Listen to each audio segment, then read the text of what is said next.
I'd like to call the special council meeting to order. Today is Tuesday, July 17th, and it is 6:34 p.m. If I may have a moment of silent meditation followed by the Pledge of Allegiance.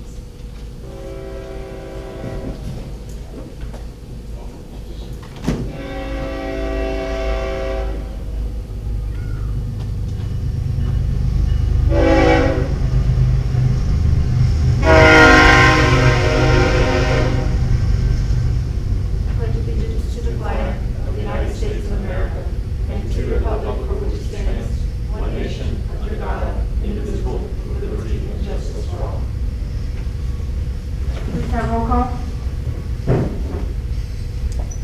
Vice Mayor Omar Nickerson. Here. Councilmember Warner Greer is absent. Councilmember Harold Mathis. Present. Councilmember Damari Roden. Present. Mayor Claudia Padilla. Here. We have a quorum here. I have a motion to approve the agenda. Second. It's been moved by Councilperson Mathis, seconded by Vice Mayor Nickerson. All in favor, signify by saying aye. Aye. Any nays? Hearing none, the agenda for today's special council meeting will pass. I'm going to go ahead and acknowledge our CFO, our attorney, our chief, and our FEMA consultant, and the representing attorney, and the manager.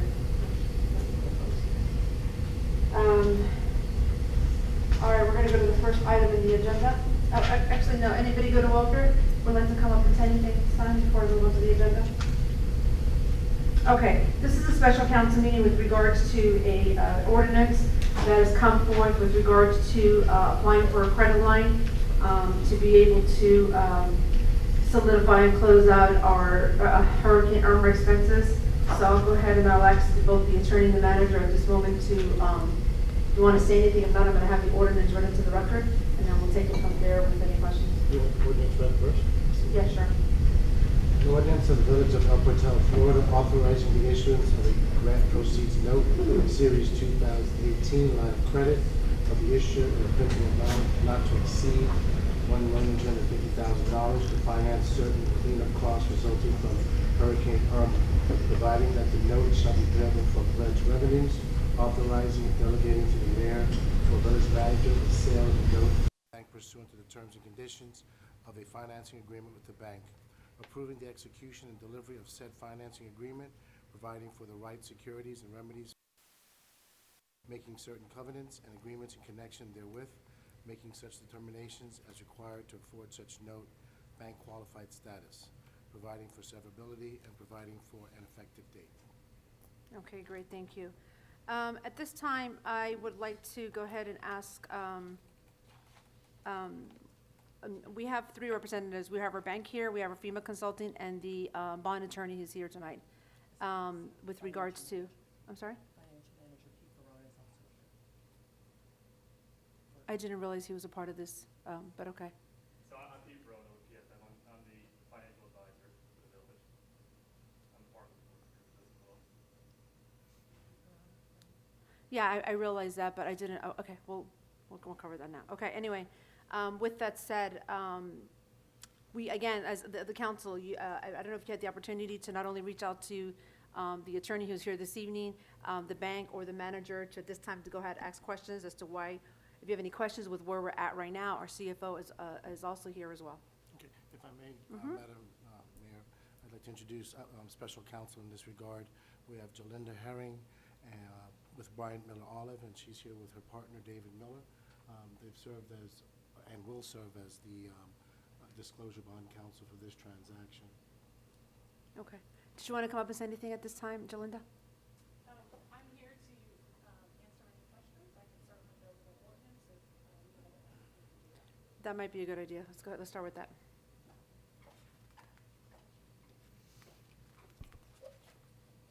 So what you have in front of you is an ordinance which authorizes the line of credit in an amount not to exceed $1,250,000, delegating to the village mayor and/or manager the authority to finalize the financing agreement, which is a part of your package, to and with the Florida Community Bank. So all of the provisions, also in your packet, you should have a term sheet, which was provided by the bank, which included all of the provisions for the bank to be able to close on the line of credit. Also, as part of that, there would be no prepayment penalty. If the village at some point decided they wanted to pay this off, this line of credit will be for 364 days, just slightly under 1 year, and you have the ability to pay it off, and the bank is requiring that once you receive your grant funds from FEMA, that you apply those to the pay down of the loan. And I'm available to answer any questions.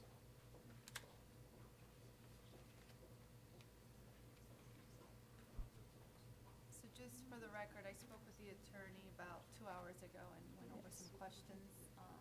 So as for me, I don't have any further questions for her. Unless you guys want to. Yeah, I spoke with Jalinda as well as with the attorney and the manager with regards to how we got here today. More importantly, I wanted to open up to the residents, which I don't see here this evening, but I don't know if the council, which Councilperson Dre has just arrived, has had the opportunity to go through it and ask our either bond counsel, manager, FEMA consultant, bank, or our attorney of record. So this would be the time to go ahead and address any questions. Hello? Yeah, I don't necessarily have any questions for her about the ordinance or the line of credit. But as an overall question, I was looking at the numbers, and just for us as a village, so this line of credit isn't, from what I was looking at, unless I was calculating it wrong, doesn't cover, there's still an outstanding amount that we owe after this credit. I'm gonna ask the manager to chime in, but to what we've been going through with the current outstanding one debt that we have, it's 1.2 million. Okay. Am I correct? The current outstanding invoices are a little bit more, it's 1.4 total, And that's but what I was- the line of credit is for 1.2. Yeah, so I was looking at that we're still a couple $100,000 after this line of credit, so I didn't know. I mean, I just didn't know like how that's gonna affect us if we need more. I can, no, well, this is the only amount that we were approved for. So it's, I guess it's we asked for more, discussion. but it's not what we were approved for. I guess that's a different discussion, maybe administration finance or something. Yeah, not only that, but I mean, you can come up if you would like, Arn, but we've been paying down based on, our general fund and our reserves, so we've been paying down most of the debt, but if you're gonna say something, you gotta come on the podium.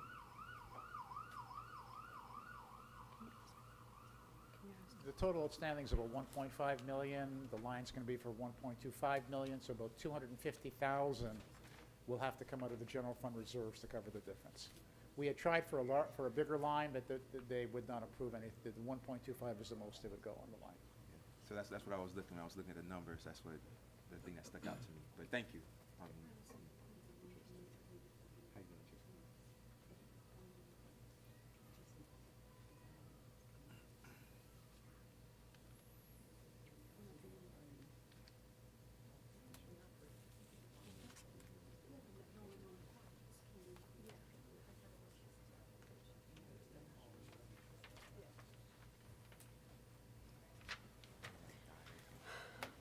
Okay, does that conclude the questions from the council? Go- Actually, Okay, no. I had a chance to I would hope request not. the village manager for the actual invoices, right? And from what I have is, I was submitted 2 copies, right? One, which is the paid invoices for $115,000 approximately. It's a little bit more, there's Yeah, another it's- one after that. And then the remaining one is for $1,052,000 approximately, right? The next page, it's 1.4, it's What? another 400,000.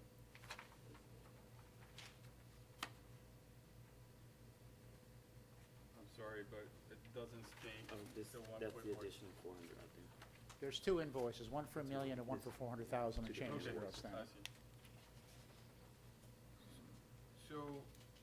So looking at the actual invoices here, I see here like a specific unit price for each of the item descriptions. My first question is, how does, we selected this vendor, which I think the vendor title looks great services, right? So my first question is just to understand how the first step, how did we go about selecting this vendor, right? Second question, try to understand a little bit more on how this unit price is compared to the competition. I know we've had a FEMA consultant here, right? And I just want to get a better understanding how these prices that we're getting billed for compared to competitors out there. And as well, I need an attestation on what we're being billed for. That's what's really somebody who is actually there making sure that those items that we're being billed for actually happen. I did, excuse me. I was going to answer questions. Yes, and because the reason why is I've had some concerns, some other residents, right, that by the way, we saw 2 or 3, trucks, and just to make sure who can attest to what, that here in the sources in the invoices. So that's what definitely I would like to get a better understanding, if you could help. Can you come to the podium, please? I'm Gabrielle Benigni, the President of Disaster Program and Operations. To answer your first question regarding the Looks Great Services and how they were contracted, first of all, it was through mutual aid. The El Portal Village was suffering emergency road clearing and hazards, debris hazards, that created many obstacles as well as safety hazards for the community and a health hazard. And Governor Scott had declared the disaster and extended the debris removal. So Waste Management reached out to Florida City because they knew that we were contractors and we had worked before in the past with El Portal back in 2004 and 5, as well as Waste Management comes to us to help some of their clients when they have issues like this. Waste Management has an existing contract with El Portal, but the new disaster did not allow for them to have an emergency clause, plus Waste Management did not want to mobilize to do the debris removal. They only wanted to perform the debris disposal. So we entered into a mutual aid, or El Portal entered into a mutual aid contract. The mayor called the mayor Otis Wallace in Florida City, as well as sent a follow-up letter for request. They maintained compliance with the State of Florida Mutual Aid Compact Act, which has a Form B attachment to allow the El Portal to request from other cities any type of backup support for labor, equipment, contractors, resources, supplies. So LGS was the debris removal contractor for Florida City, which was solicited for legally pre-hurricane season and bid per the 2 CFR 200 requirements, as well as Florida City had solicited for our services for FEMA recovery and debris monitoring. FEMA requires a debris monitoring contractor to be contracted, as well as debris removal, to monitor the daily efforts of the debris removal and to verify those quantities that you see here on the bills. So we came and mobilized upon the mayor's request, and after participating with the mutual aid, we knew that that would be a limited time because it was emergency services and emergency clearing. We established a debris management site, which was donated to El Portal at the church, and that also was reimbursed billed for debris reduction and final haul out. The rates, to answer your question on the debris disposal, final haul out, as well as the debris removal rates and the removal rates for the hazard limbs and trees, they are, I would say, very comparable and more cost effective than Dade County's contractors. Dade County's contract had $15 a cubic yard, and I believe Looks Great Services was around $12 a cubic yard. The debris reduction was a lot more cost effective than going with a Dade County contractor. So hence, El Portal chose the most feasible economic solution and available. Contractors were in, supply and demand was low. Many contractors did not mobilize who even had contracts with the cities. So Looks Great Services did mobilize on behalf of the city. So when you say that El Portal choose the most economical, feasible solution, so were there any options out there because when you say you're comparing the most economical feasible solution, I'm sure you're comparing this to obviously some Other other contracts. contractors. Yes. So, Mayor Claudia, I had informed her of the other contract rates and told her the contractors that could be available by mutual aid. And they were more expensive.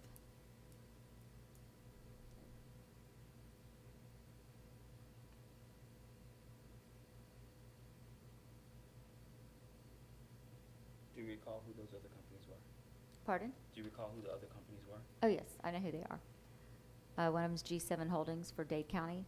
He also has the Miami-Dade Public Schools contracts. And he also has the hazard limb and trees removal. I believe the other company could have been Ashbrook but Ashbrook didn't even mobilize for Miami Shores. They didn't show up, so they wouldn't have definitely come over to El Portal. They were very selective of picking the larger cities, which was sad.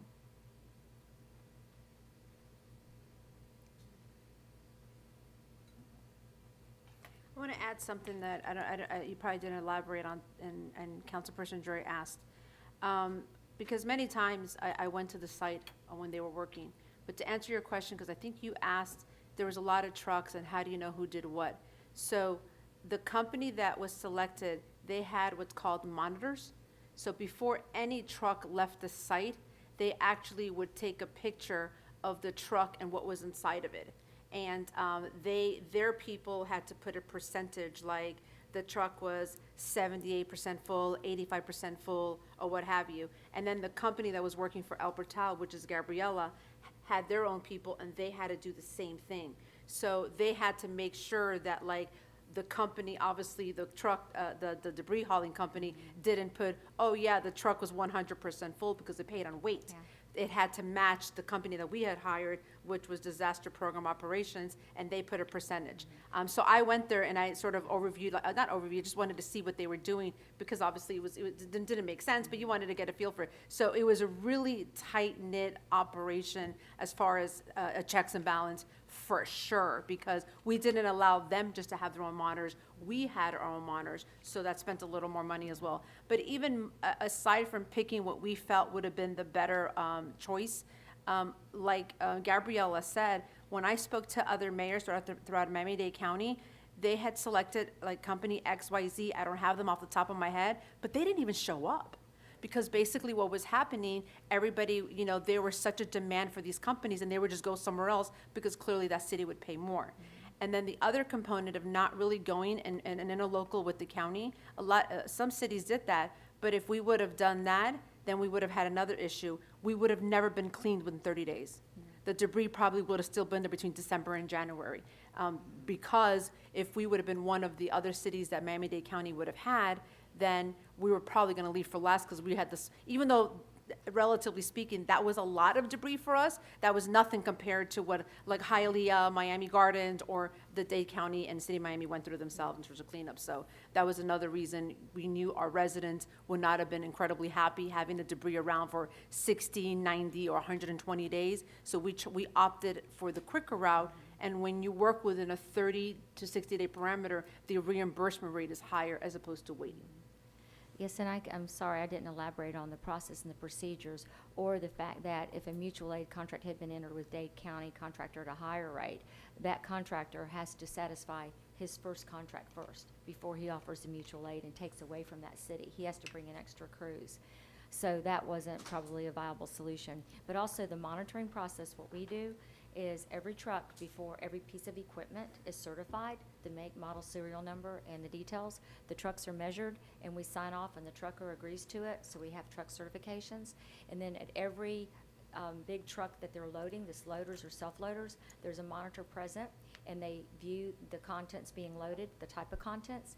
When it was taken to the debris management site, which was a real cost-effective solution, and granted, you don't usually take a debris management site on a parking lot that small, but we knew if we accelerated the debris reduction, your disposal would be significantly reduced on the cost. So you had like 20-some-odd thousand, like 26,000 cubic yards removed. It was reduced down to 6,000 for disposal, which was really good. And so we measured the trucks, and then all the hazard trees and limbs.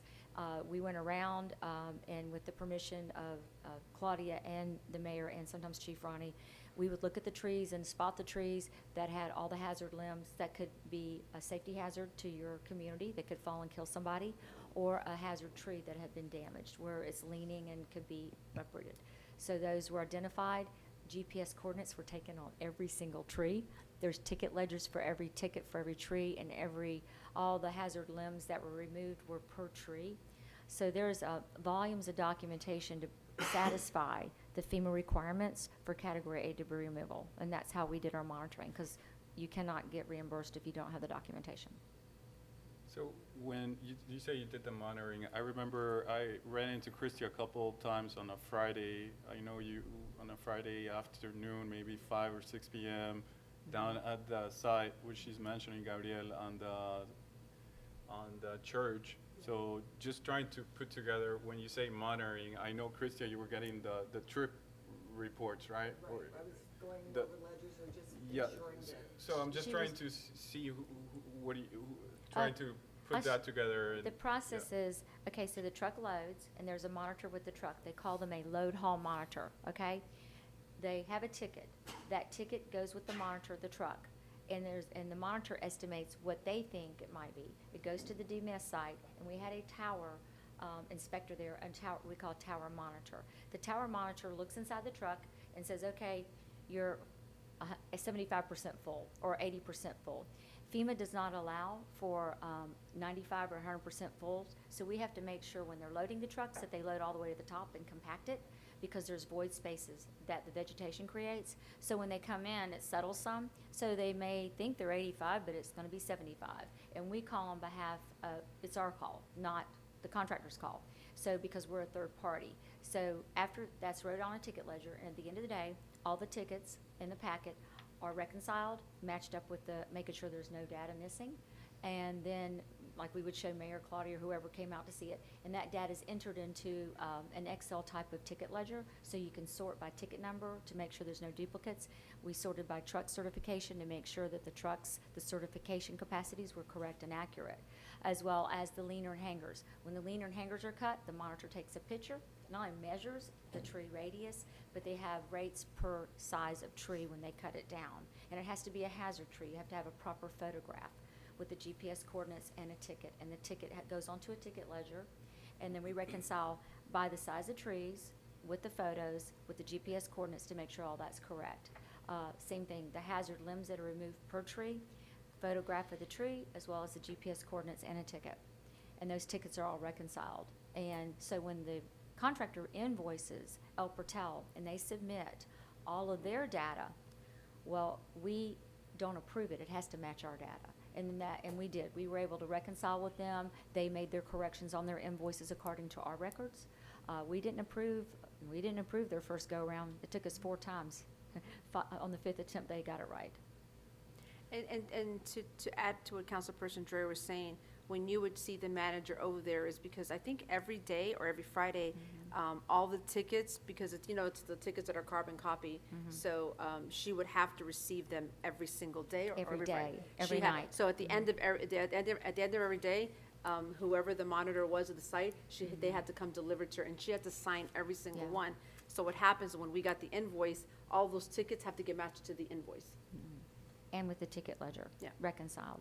And we have to scan all those tickets, because FEMA does not accept manual copies anymore, so all the documents are electronically scanned per category, per project, and per dates of reimbursement.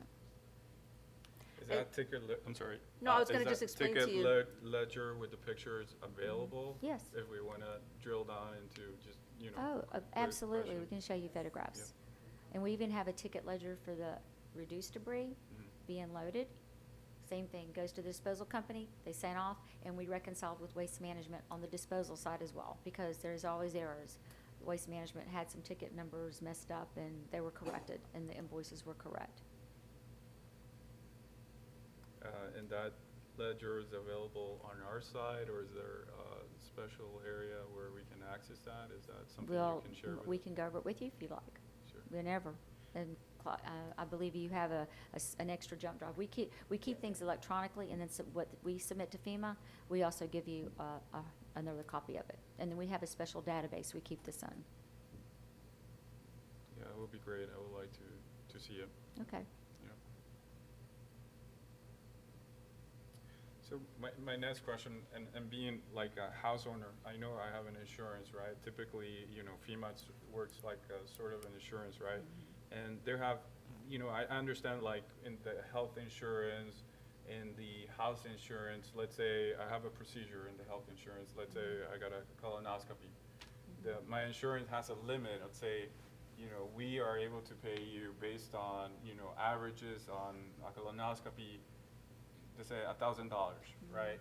So out of all what we've submitted here in these two invoices, and help me understand here a little bit, what are we expecting to say for FEMA to come back to us and say, yes, you submitted for, $1,000, I'm just putting a hypothetical number, $1,000 worth of claims, based on our, comparables or rates, we can pay you 80% or whatever. So, whatever designated price. Not sure if you follow the question. I do. I think FEMA does not tell an applicant a limitation on the quantity. They do scrutinize the rates. So regionally, when counties or cities select contractors, they look at the rates and you pick sometimes the most cost effective is not going to get the job done, and they know that. So you picked a reasonable cost, and FEMA likes that word, reasonable cost.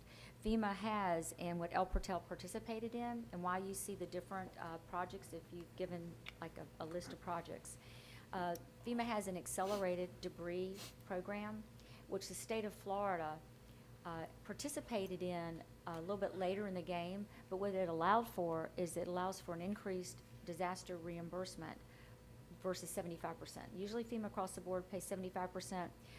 The state, y'all are responsible for the remaining 25, and state pays half of it. So in this case, FEMA pays for the first 30 days, but there was a date of like September the 17th through October 18th. FEMA reimburses 90% of the disaster debris removal cost, including monitoring. From October 18th through December 16th, they offer 80% of the cost reimbursement for both of those items. And then 75% from December 17th through March 3rd. And El Portal participated in the pilot program, which is called an Accelerated Debris Management Program, as well as Florida City. So that's why you're getting a higher percent of reimbursement versus it's just 75%. So just take an example then, based on this accelerated program that you're saying that we perhaps we're going to get a 90% reimbursed. Mm-hmm. So looking at here at the invoice of the $1.something million, the highest amount here comes out of the trees with hazardous limits, 24 inches, right?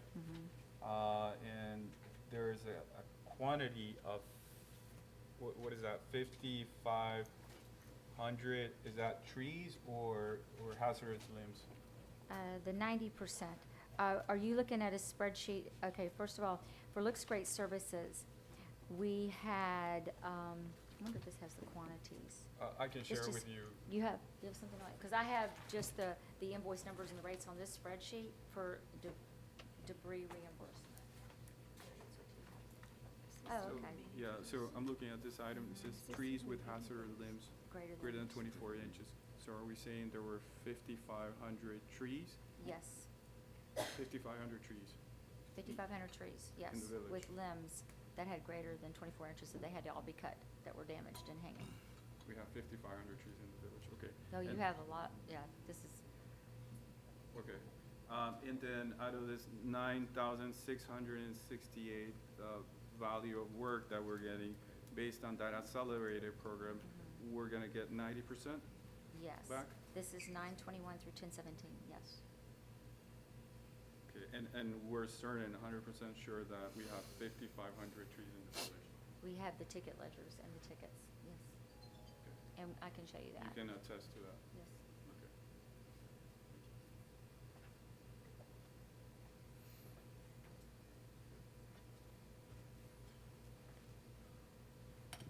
Madam Mayor? I wanted to add, Councilperson Dre, there was a town hall, and the reason I say this because each of us have different residents that come to each of us.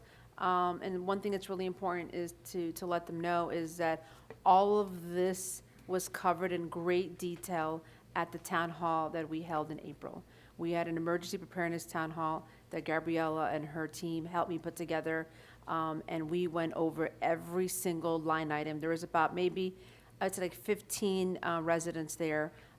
We went through the whole process, what was done, how we got to where we're at today, the monitors, the hauling, the reimbursement process, the amount of, I mean, we went through absolutely every, just so you know that this was all covered in the event that residents may ask, oh, you know, no one told us anything. No, there was a pretty advertised town hall specifically on this. And I believe Councilperson Roman was there, Vice Mayor Nickerson was here. I don't remember Councilperson Mathis, but I know you were traveling at the time for work. So just FYI, because I know residents call and they're concerned, but it's really important to let them know that there was definitely a town hall discussing all of this, because clearly this is hands down one of the most important things we had to do, and an experience for all of us was to handle Hurricane Irma. The most efficient and. Gabriella, while you're up, I do have a question for you. Can you just clarify to everyone why it is that the urgency of getting this line of credit or loan at this time? Because I the mean, I know FEMA that has a it's reimbursement program. That means you have to pay it or they will not reimburse it. So that's the reason why. We can only submit part of the records, and we're submitting and trying to get the rest. So we're basically, what's gonna happen is the records will be submitted, and if the check isn't cut, they'll come back and say, well, where's the payment? So it just delays that process. Okay, and by when do we have to pay that? As soon as possible. We're sitting on the submittal. We're waiting for that submittal. Because we have enough to submit, but to make it conclusive and comprehensive for category A's and B's, that would be good. Okay. And I know those answers, I just wanted to make sure that they went on the record. And Yeah, that, okay. they were answered in case residents are watching. Okay. Madam Mayor, I just want to say, Councilperson Roman, those are very good questions that need to be put on the record. I also wanted to say that I just want to thank you, and I appreciate you guys from the very beginning, your efficiency and everything you guys have done for us. I want to say thank you also to the manager, the mayor, to the chief back there.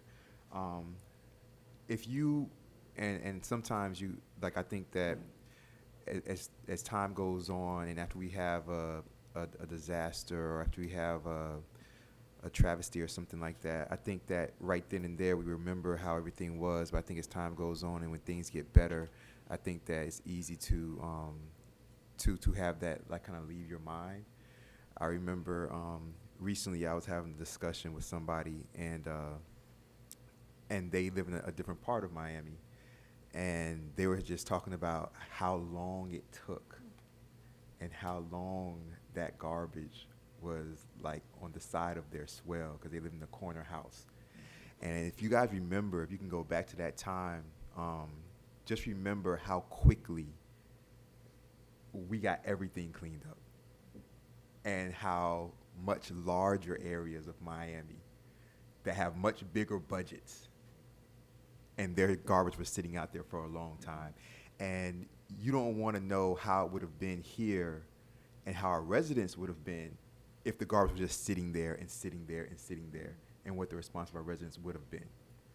So I want to thank all of you for that, and I appreciate it. Thank you very Thank you. much. We appreciate it. Thank you. Anything else?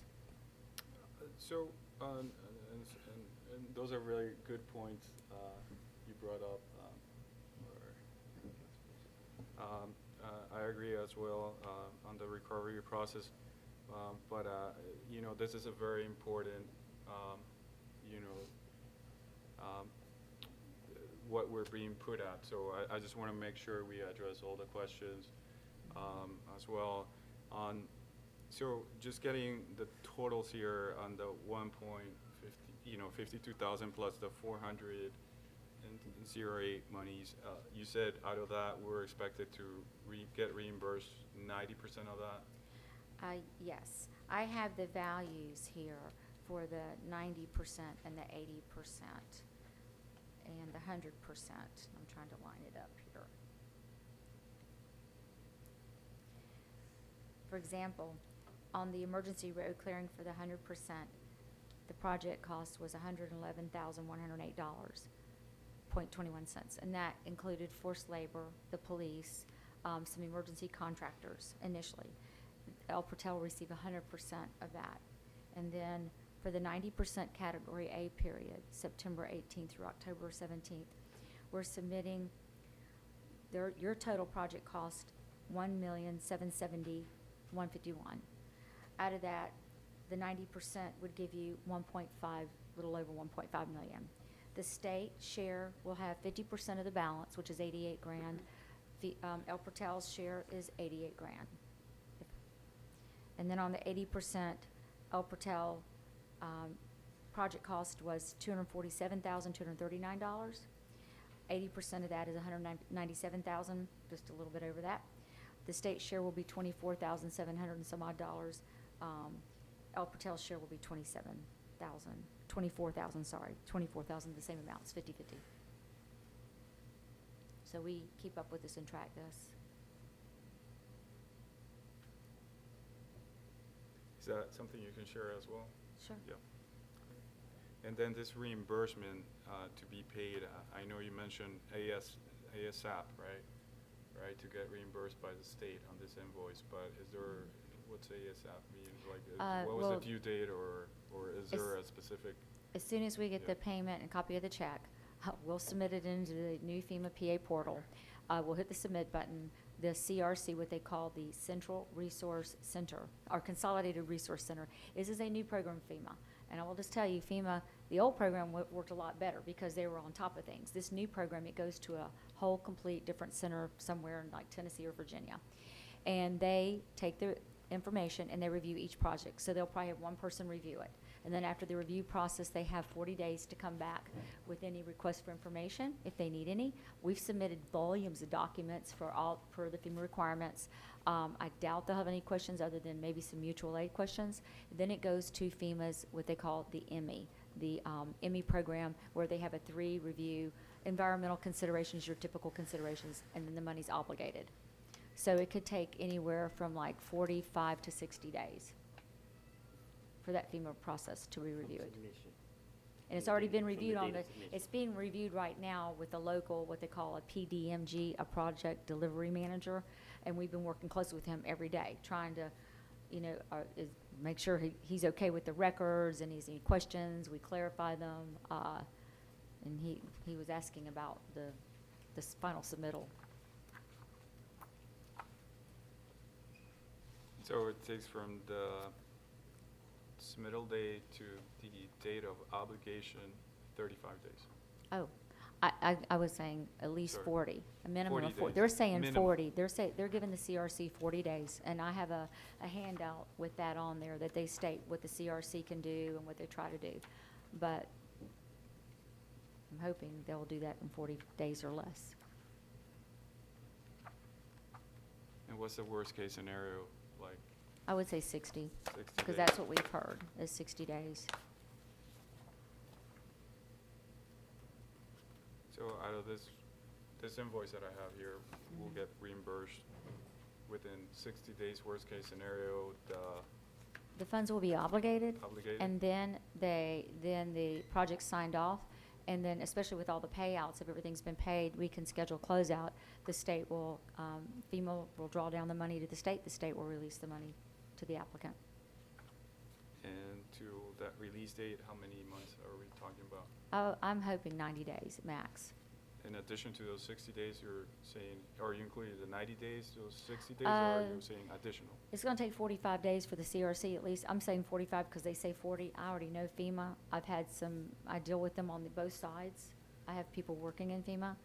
And I'm hearing that they are a little bit behind on their reviews, so it could take 45 days. Then it goes to EMI, that's 60 days. So you have 60 days, and then once it's obligated, you should have your money within 30 days. That's why we want to push the project closeout.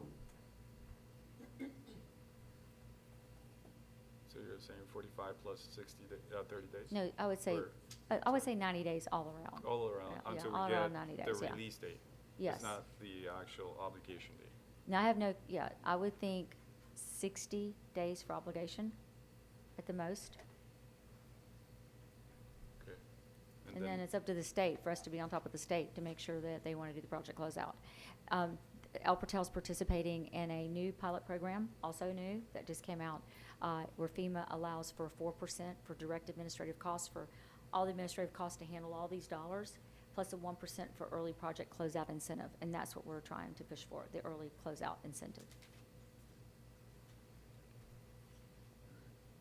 Thank you. Okay. Appreciate And it. anything else? No further questions, just, it would be great to see that, The spreadsheets? yeah, that Okay. field list, just out of Okay. curiosity. That'll be good. Thank you. Thank you. Thank you very Gabriela, much. what's Okay, the thank you. Deadline for the early closeout incentive. It's based on the submittals. When you submit, what they want is like payments, like if you already have the payments and we've already have everything approved, we're ready for closeout. We're ready as soon as they want to close out, because all the records are audit proof. We've made sure they're audit proof. There is not going to be any unauditable items that FEMA's going to find when they go to review the records, which happens to a lot of cities when they submit things. Okay, thank you, Gabrielle. Do we have any question as it relates to the ordinance that is before us today that is a first reading? I do have a couple of residents. I'm going to open up the public hearing for the bond attorney for anybody here, as it relates to the term, the banking, anything. Have you all had the opportunity? Okay. Okay, go ahead. Okay. So, my question's for the bank. I understand, what I'd like to hear and maybe put on the record is the reason that we are not able to get a loan and it's a line of credit instead of a loan. Good evening, Mayor, council members, attorney, manager. The reason why when we were initially approached by the village as to the most expedited way to get some sort of funding, the line of credit is the easiest to get. And basically because the underwriting standards are lowered, they're dependent on the ability, everything's dependent obviously on the ability to repay. When you're paying interest only, then that means the underwriting standards could be relaxed. No point was term loan was actually an idea that either side had come up with. It was always a line of credit. It was also the anticipation of the reimbursement from FEMA being within less than a year. So a term loan of even a year when a line of credit can be equally as a year just didn't make any sense, which is why we never brought it up. And again, it had more to do with the ease of access, the underwriting, the relaxing of the underwriting procedures, and just the initial idea that reimbursement would be prompt.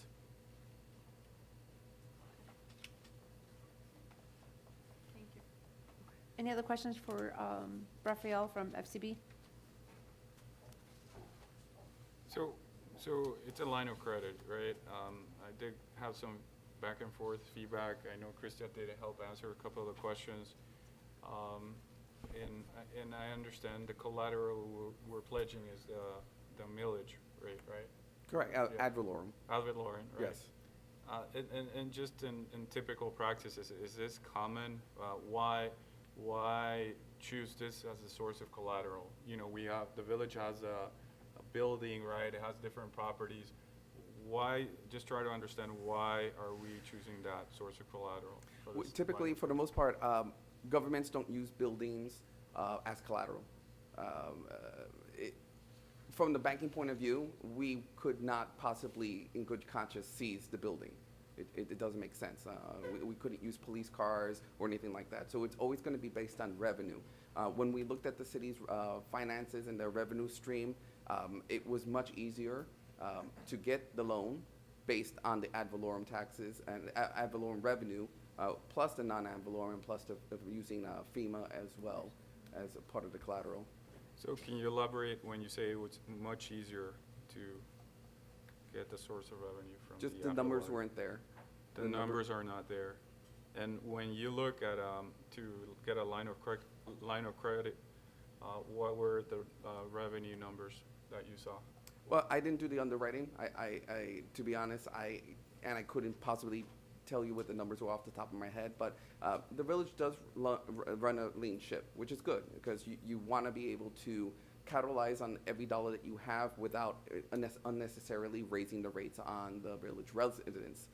The drawback is when you get into an emergency situation where you need to, in this case, I believe it was $2.2 million in emergency funding for the cleanup. When you run a lean ship, it doesn't leave much room to wiggle with, which is why we're here with their line of credit. So in a sense, it's a good problem to have. A lot of other cities, fortunately or unfortunately, have had more money that they needed to spend on the cleanup, but they also have more resources and more revenues to pull from. Okay, so in other words, the village revenues are not in a position to be as a source of collateral at this time. That's why you went ahead and Based on the historical. the historical. The historical, they weren't in a comfort range for us to be able to do, to give more at that point. Keep in mind that when we issue credit, it's kind of like issuing credit also on a personal. It's hard to issue credit on a municipality that hasn't had any debt. So we don't know what sort of, how you respond to that debt. There's no litmus test. Whereas for all of us, we have credit scores. It's based on your credit history. So again, it's a good and bad problem to have that you haven't had any debt or for us to rely on that historical information. So what we do is we look at your CAFRs, and the CAFRs in themselves, it wasn't that the revenues were bad, it's just there were a lot of one-off expenses that the village itself took on, which were explainable and would be normal for any municipality of that size. But again, when you run a lean ship and you have these one-off expenses, it could have a negative value. Now, we were able to provide an approval nonetheless because we understood exactly how the village manages its finances, and we were comfortable with that. If we weren't, we wouldn't have extended any dollar amount, but in this case, it was $1.25 million.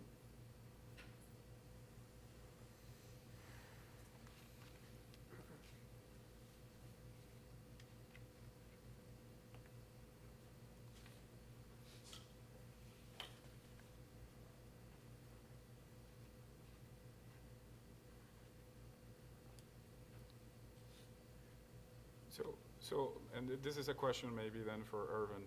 And so based on these two invoices that we have one invoice of $1.something million plus the $400,000. Those are outstanding. The Those are total's outstanding. $2.2 million. Correct. But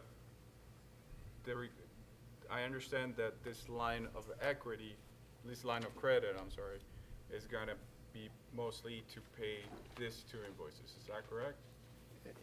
That plus a few other outstanding, yeah, but well, not just for those, no. We have no other outstanding invoices. No, the only outstanding, right, the only outstanding invoices we have is for the 1.5 million. So what we're gonna have to do is take the line of the 1.2 million and take 200,000 out of our general fund to pay that 1.5 million. And then when FEMA obligates or reimburses us, then we'll replenish the general fund for what we're and repay the line.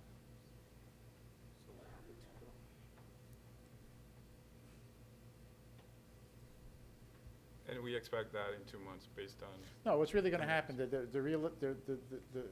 realistically, we probably won't get obligated before the end of September, which means we'll have the loss showing this year, and then we'll have the income showing next year when we get the obligation from FEMA.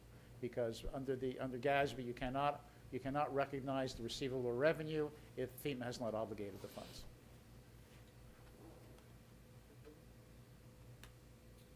So when you look at the budget, you're going to see a huge expenditure for this fiscal year, and then next year under miscellaneous income, you'll see there's a huge revenue item for the FEMA reimbursement. And I used 85% average for the anticipated reimbursement from FEMA. Thank you. I just want to say, we have a long agenda this evening. We have 3 more meetings. So a lot of which we're covering, we've covered extensively in a lot of meetings. So if you can just really fine tune your questions right now, because we have residents here, we have variances, and we still have public affairs, we got planning and zoning. So I really, These are still questions that can be answered.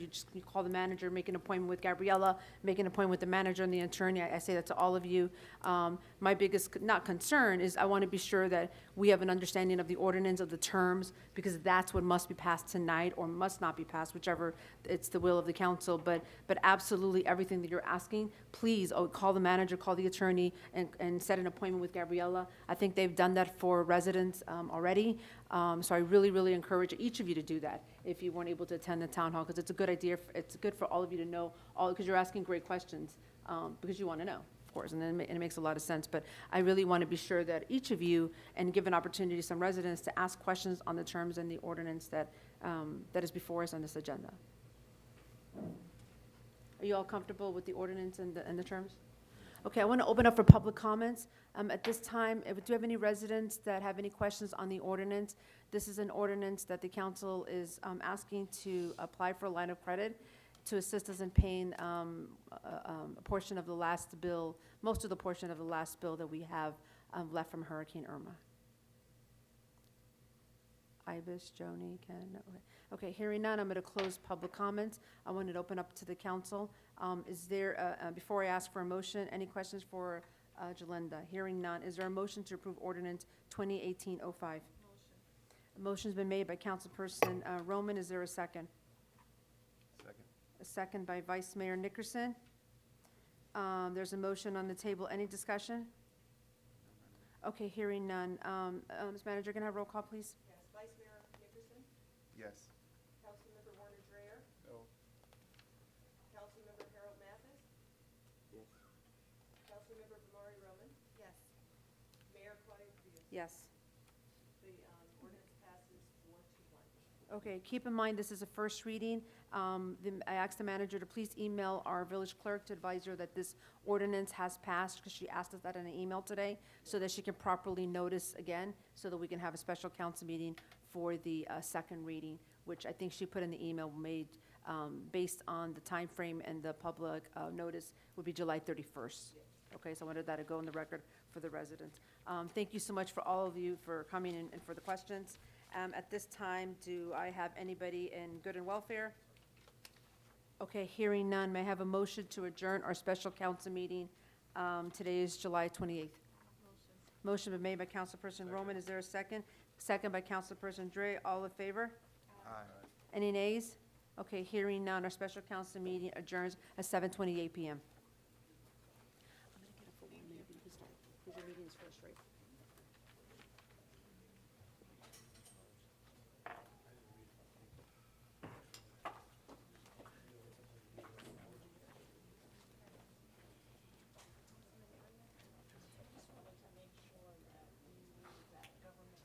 Call the Public Affairs Committee meeting to order at 7:29. We've already had a moment of silent meditation. Can I get a roll call, please? Yes, Vice Mayor Omar Nickerson, Here. Councilmember Warner Dreyer. Oh, I'm sorry, this is not for this. There's no minutes. I'm not part of the committee. Yeah, you're another committee, I'll I listen in. apologize. Thank you. Thank you, I haven't pulled out my agenda yet. To the bottom. Okay. Mayor Claudia Rios Here. and Councilperson Harold Mathis. We have a quorum.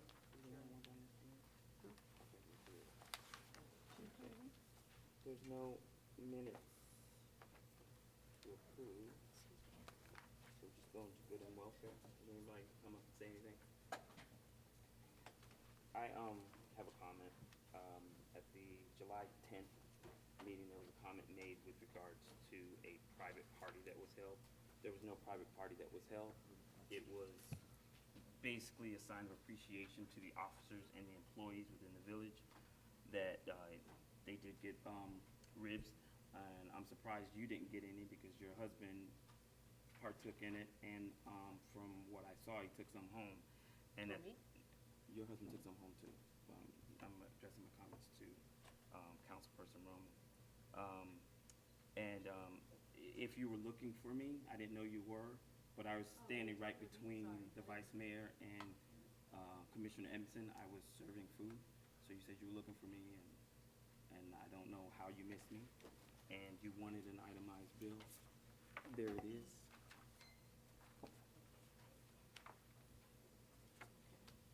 And that's my comment. I don't want to go into the tracking report because the next meeting is P and Z, and it's going to be long. So is it appreciation for the police It was appreciation for our employees. and employees? Okay. And was the council aware of that? Or I it told was just- everybody. Okay, so I was the only one that wasn't aware. No, of you it. were told. I was not told You about were this. told. Okay, we'll leave it at that. So with that being said, I would like to cancel the public affairs and go straight into P and Z because it's going to be a pretty lengthy meeting. So is there anything anybody wants to discuss in public affairs? Just a reminder, what month are we in? We're in July. Okay, we have National Night coming up. It's August 7th that I'll be working with the police officers, and which is combined with the backpack giveaway, which is August 7th at 6:45. I've reached out to, in an effort to not spend the money that was not really allocated for this event, I've reached out to every single vendor in our town, and I've received a pretty nice response as far as not necessarily asking for money, but asking for supplies and so on and so forth. And one's donating pizza, the other one is going to pay for the DJ. So it kind of, those community partnerships are really important, and it allows us to have a great event for the kids and for our community at little to no cost to the village. And I think that's it. the state of the village. And then we have a State of the Village coming up, which is August 21st. Generally, it's the fourth Tuesday in the month, but this is an election and we have primary. So I had to move it to the 21st, which is the third Tuesday. And something a little different I'm going to do is I'm going to have an early bird session for our seniors. I attended Commissioner Edmonton's barbecue right after ours, and it was a really big senior event, and it sort of reminded me of a lot that I used to do for the seniors back in the day when I first started in the council in 2008. So with that said, I'm gonna do an early bird special at 11:30 on August 21st, and then that evening I'll do one for the residents, and anybody can come to either one. But our seniors like to go to bed and stay home relatively early. They don't want to be out there, so it'll be 7 o'clock. So Tuesday, August 21st at 11:30 a.m. and 7 o'clock p.m. here at the Village Hall, and it's going to be pretty great. So definitely a lot of information. You don't want to miss that. Save the date. And that- Chairperson Matthews. Thank you. I just wanted to say really quickly, I just wanted to just point out and thank everybody for coming out to the 4th of July event. I want to thank the chairperson, Councilperson Mathis, for putting it on. The Mayor Cabillos, for being there and always supporting it. I want to also thank Councilperson Roman for being there and supporting it. Councilperson Dreher was also there. I had many people tell me that, many residents tell me that day that not only do they look forward to the 4th of July because of what it means historically, but more importantly to them, it's the one day that they can eat all the hamburgers and hot dogs that they want and not feel guilty. So, so that was a good day, and it was a good event. I want to thank you for everybody for coming out to that. I appreciate it. Thank you, Chairperson. With that, can I get a motion for adjournment? I'll make a motion to adjourn. I'll second. Probably move in second. All in favor? Aye. All opposed? We are adjourned at 7:35. Anybody need a break before we go into P and Z? Okay, hearing none. Everybody ready? I'd like to go ahead and call our Planning and Zoning Committee meeting. Thank you for your patience. Today is Tuesday, July 17th, and it is 7:35 p.m. We have had a moment of silent meditation. If I can please get roll call. Councilperson Damari Roman. Here. Councilperson Werner Dreyer. Present. Councilperson Carol Mathis. Here. Vice Mayor Omar Nickerson. Here. Mayor Claudia Creel. Here. Okay, I'm going to ask that the minutes for May 15th be pushed to our next planning and zoning meeting because I did not review them and I didn't see them attached. Did anybody review them? Okay. Okay, so hearing none, can I get a motion to approve the agenda with moving the minutes to our next P and Z committee meeting? I'll move approval. Okay, motion was made by Councilperson Mathis. Is there a second? Second. Second by Councilperson Dreyer. All in favor? Aye. Any nays? Hearing none, the minutes for May 15th have been moved to the next P and Z meeting. All righty, so we have a nice hefty agenda. We have the first agenda item, where we have a proposed site plan approval for new construction on 8671 Northeast Miami Court. That's the site right next to, if I can get Juan, oh, there you are, Juan. If I can get Juan from, or Camila, I'm assuming Juan, come up and go through your staff report. Juan from Placerbi, for those who don't know, is our contracted planner. He provides a staff report to all of us with any requests for site plan, variance, anything of that nature, and it gives us the opportunity to the perspective of a planner and how it affects the overall village, following the code and what have you. So with that said, he will be giving a staff report on just about every agenda item this evening. Good morning, Council. Juan Moyerat, Pluserbia Design. So the first item that you have in front of you is an application for a site plan approval for new construction on 8671 Northeast Miami Court, which is Zone 3.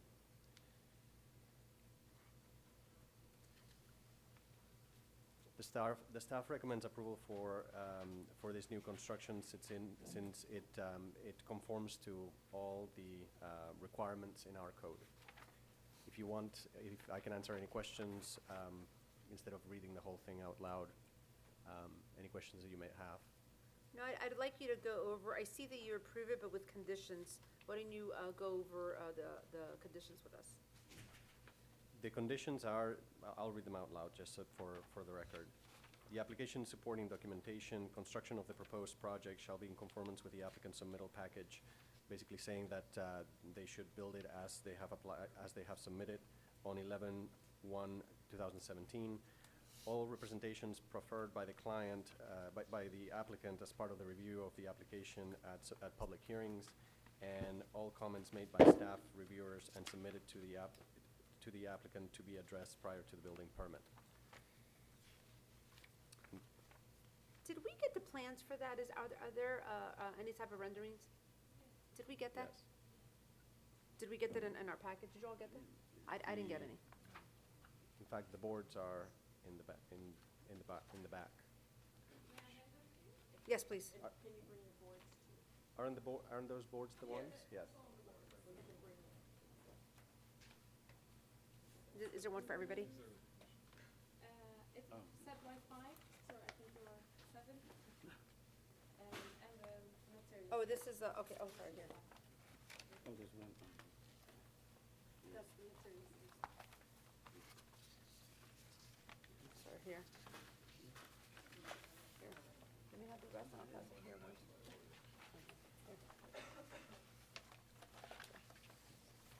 And here is the, I gave you guys this here.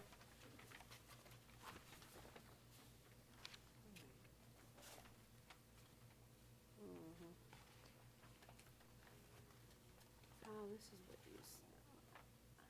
The house, do you want me to describe? Do you want me to go through in detail? Well,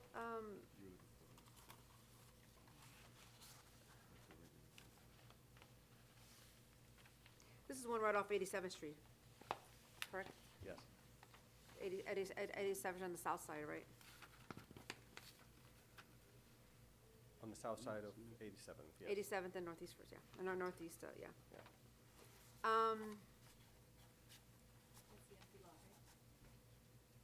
I'm sorry? Yes, yes.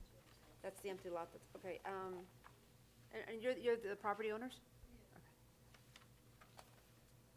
Okay, so walk us through this white building, Juan, help me, please. I'm sorry, say again? Walk me through this, or should I? So-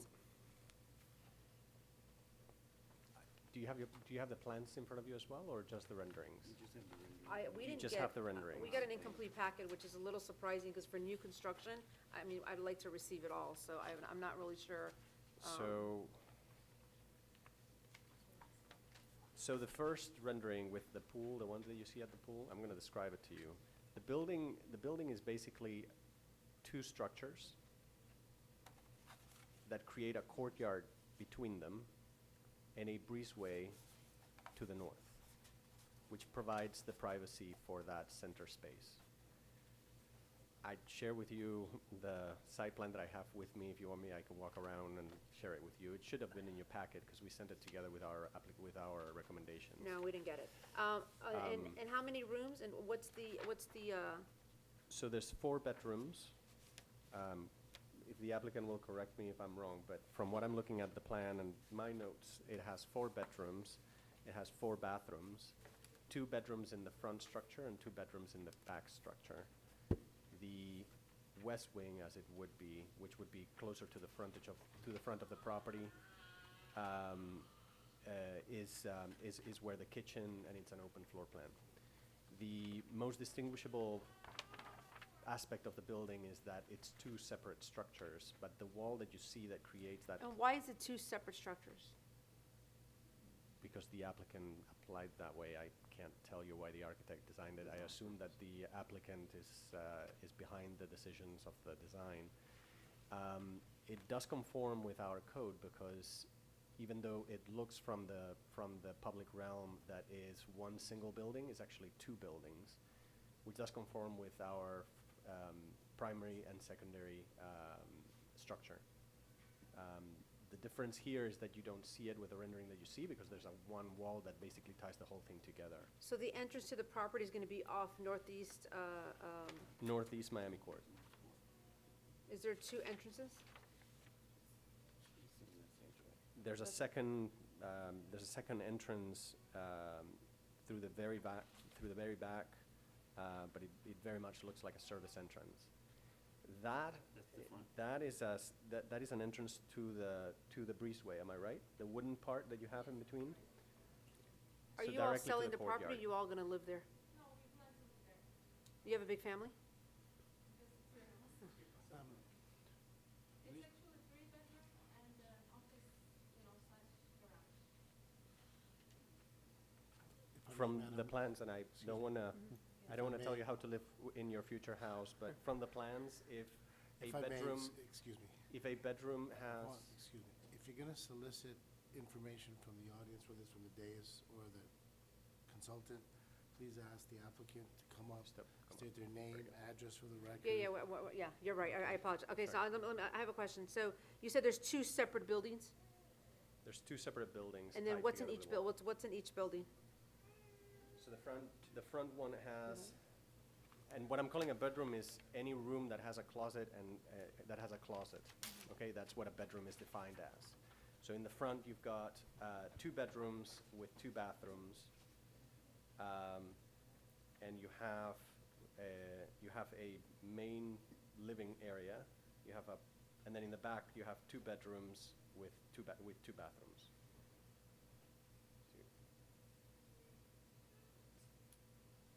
Again, the aesthetics is nothing that zoning has to do with, so I can't tell you anything about the aesthetics.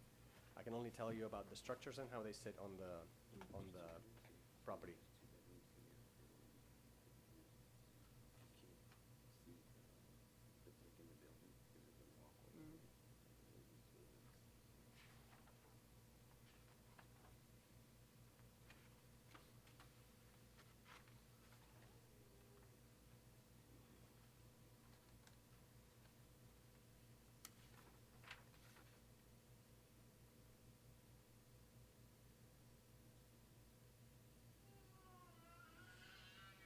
Do we know if the clerk sent out notices to the residents down the street that live in that block?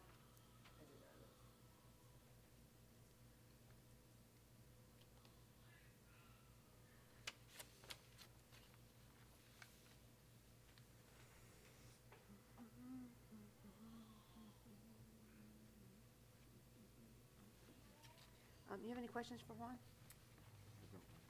Any questions? Why not? You're supposed to. It's one kitchen, right? One complete kitchen. You have a question?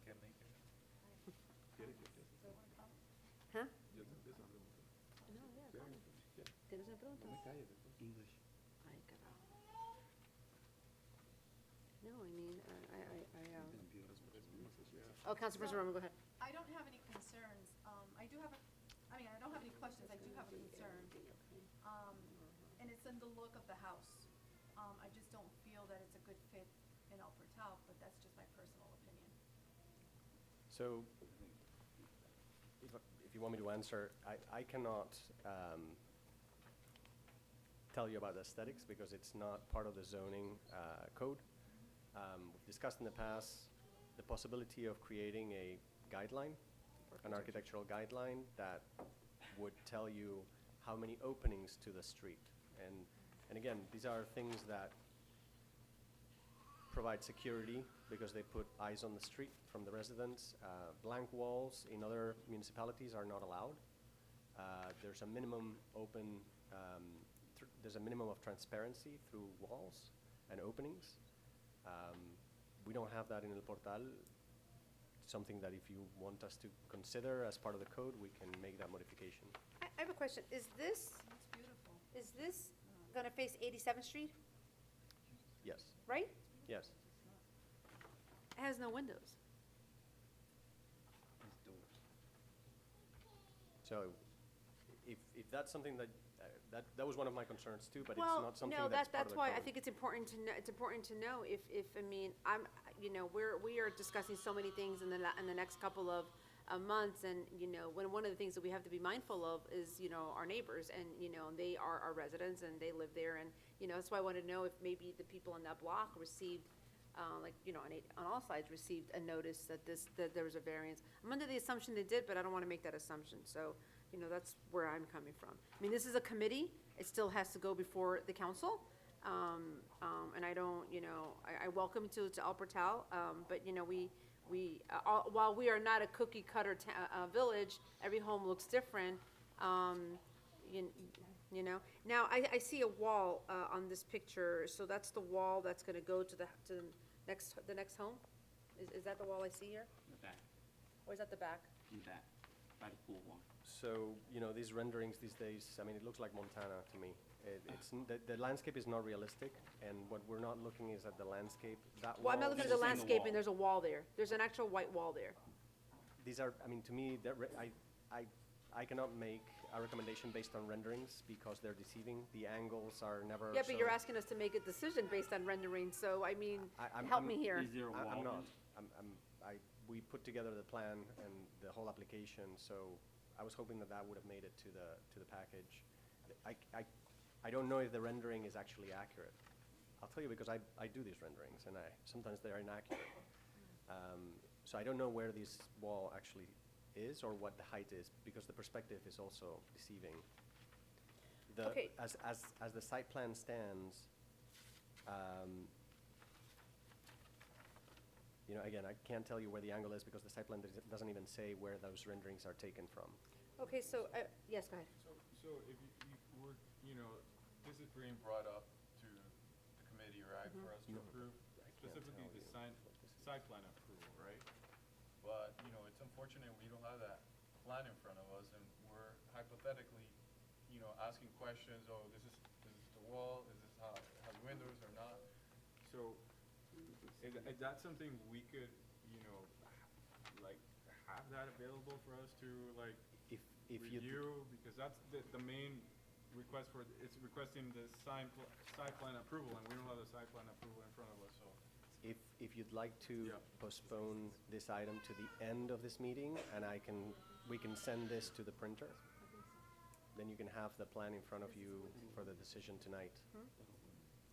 Is the council okay with that? Yes. With what? I'm sorry. He has said that I can move this agenda to, the item to the end of the agenda, and he can send that to an email, and then the site plan will be printed out for us. Sure. Okay, so, yeah, we can try that, okay. I appreciate that, Juan, but don't go too far because you are up for the next item, which I also didn't get a site plan, and that's a brand new, that's also an empty lot. So I guess those both are gonna be moved to the end. That's the empty lot on North Miami Avenue. And I apologize, not your fault, I apologize, we didn't get the site plan.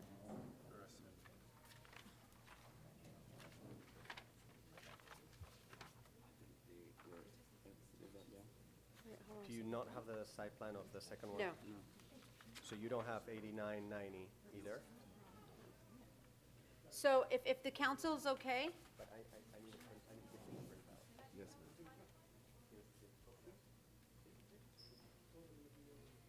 Juan, who are you emailing it to? Cami is working with you. Okay, perfect, okay. You are, they're with 8990 North Miami Avenue? Yes. You have 5 plans for all of us? Okay, 2 sets. Okay, Juan, let's go through your staff report before you can give that to us, but I want to hear him first. And we have also the renderings printed. All right, do you guys have the staff report in front of you from North Miami Avenue? All right, Juan, go ahead. So the application that you have in front of you, 2018 PZ009, is for a site plan review for new construction. Staff recommends approval with conditions that the application support documentation, construction of the proposed project shall be in accordance to the applicant's submittal package dated 4/16/2018. All representations proffered by the applicant as part of the review of the application at public hearings, and all comments made by staff reviewers and submitted to the applicant to be addressed prior to the building permit. In other words, they need to abide by whatever we are recommending to them. So these conditions are not anything outside of the ordinary. It's basic conditions.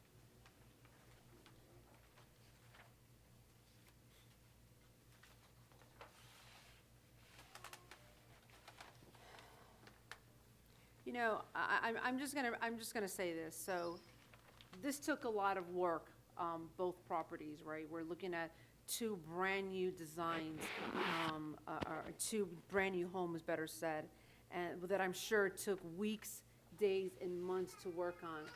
And I don't like the fact that I'm expected to make a decision in 5 minutes looking at something, when I'm not an architect. So I have a big problem with that, and I've discussed this at another meeting before, where something is thrown at me at a meeting, and I'm expected to be okay or not okay, and it's not fair to the applicant. But if I make a decision, I need to make an educated one. And receiving plans on the night that I'm expected to make a decision, I don't know how the council feels, but I've discussed this before, I'm not comfortable with. Because I don't make a decision for myself, I make it for the entire village. And I have a lot of questions that are not answered, but I'm just saying that as of now, I know you guys are gonna be pushed back to the end of the meeting, but I'm inclined to say that, I mean, unless you guys are okay with me being here for the next 2 or 3 hours and reviewing and asking questions, but I don't think that's fair to anybody here.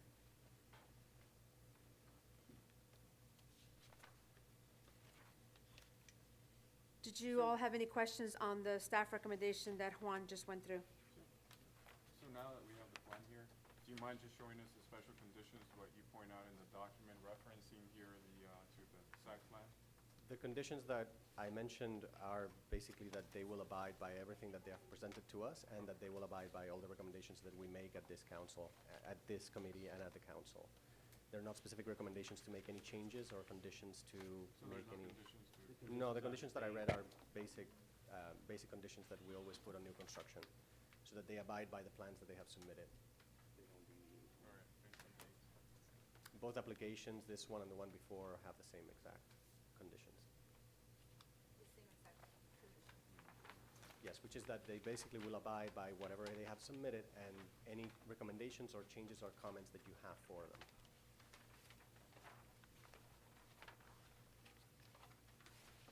And Madam Mayor, my apologies for that. We sent everything together. I'll take that on myself. I should have reviewed what Yanis sent. Unfortunately, I don't get the full Yeah, but more agenda. importantly, if we receive a staff report, and this is a planning zoning, and we all sit on it, and we all should get the report. We should all get the report, and we should all get all of this. And I know I didn't, so I mean, again. Anyway, any questions for Juan with regards to this particular one? No, Madam Mayor.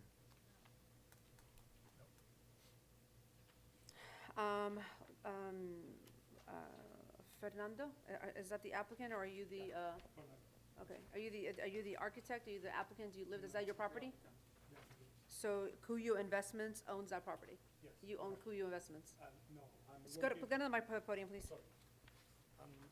I've been hiring for Cuyo Investment in order to build this property on that land and the So person. state your name again? Fernando Argiro. Okay, and you work for Cuyo? No, I have my company, which is. Oh, okay, so you're Ecotainer. representing Cuyo. Eh, Anybody from Cuyo here? No, they're. If you could please state your address for the record.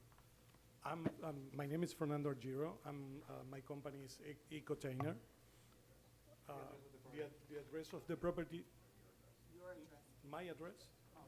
Okay, it's 20855 Northeast 16th Avenue, Miami, Florida, unit number 30. And we've been hired from Cuyo Investment in order to build that property in the both lands that they purchasing. So basically, our intention is to present the plans and the renders, and we have been doing. We have been trying to get the numbers of the street numbers of the property for a long time, since it doesn't have any. So Camila and Juan help us a lot in order to get that with the property appraisal build department. You're building on both lots? One house on both lots? Yeah, it's two houses. It's two different It's lots. two houses. Yeah, two different lots. 8990, Right. 8998. They're next to each other? Yeah, So it's correct. the same house on both lots? Correct. It's like a double lot. It's two lots. Yeah, it's 12. Two houses, two lots? Two lots. Two houses? Two houses, two lots.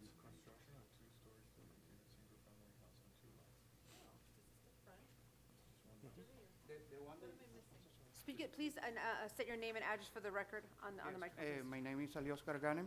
I work also for ICO. Technically, what you see there on the rendering is going to be my address. 182 Northeast, 19th Avenue, office 105, North Miami Beach. Technically, what you see on the rendering is going to be a copy of each house. It's going to be the same house in two different lots. It's not like a duplex or something like that. It's just a single family home. Got it, okay. Madam Mayor, if I may? I mean, I might be looking at this wrong or kind of confused. These are two-story houses, correct? Yes, they are. Okay, and when I look at the report, page 5 of 5, you know, where you guys have the report where it has the staff recommendation approval with conditions. It says, therefore, approval is recommended for this new construction of a one-story residence. I'm sorry. I don't have the same page in pagination as you. No, where it You says this is have for it. 8990 and 8998. Uh-huh. And for page 5 of 5, yeah, it says, therefore, approval is recommended for this new construction of a one-story residence. The following conditions. Paragraph, number 4, paragraph 2. I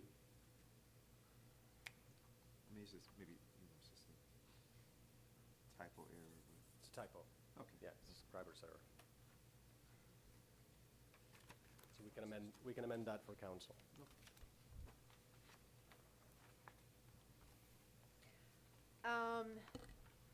Does the council have any questions for the applicant or for Juan? Until we see the. I don't, may I, thing. Mayor? Ms. Pence, right there, Um, for this one. Tell them about this item. So I don't see it in here, it could be in what we were sent, but what type of construction is this? Is this, it So- seems like it's,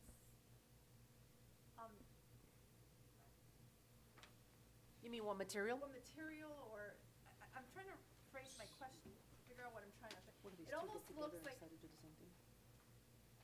containers that were So put on top of each other. I can shed some light on that. And again, zoning does not look at the materiality of the construction system. We look at the finish material. The finished material is stucco. The construction material, which is something that we're not considering as part of our approval or our recommendation for approval, is that the actual construction system is containers. Is that, and again, that's as far as zoning is able to regulate. So I read about these container homes, and that's what it looked like, that's why I was asking. Okay. Okay. Madam Mayor. Yes, go ahead, To be please. clear, there's two houses or one house? Two homes, two lots. Two homes. Because it says here, a construction up to 2-story steel container, single-family house in 2 lots. So it sounds like it's one house, based on the application. So it's 2 homes. I'm assuming each place is going to have a kitchen? Yes. Okay, so it's homes. those 2 separate dwellings. It's 2 separate dwellings going as one application for a site plan. So each one is going to have their own folio number? Each one has already. its They folio already has their number. own folio number, okay. We worked for months it's- to get that it's- sorted, yeah. But the way it reads like, it says the construction of one new 2-story residence on 2 separate lots. So I'm not sure, I'm The just one getting. story, the Yeah. 2-story residence. 2-story residence in each lot. We can change the language if Yeah. you'd like for council. That would Oh, there's a Okay. folio number. Because I think there was some conversations whether it was 1 house, 2 houses. So yeah, they're doing 2 homes. Yes, please, go ahead. So I'm guessing you guys are investors, and you're building this to sell the homes? Yeah, we're going to say. Okay, so you are investors.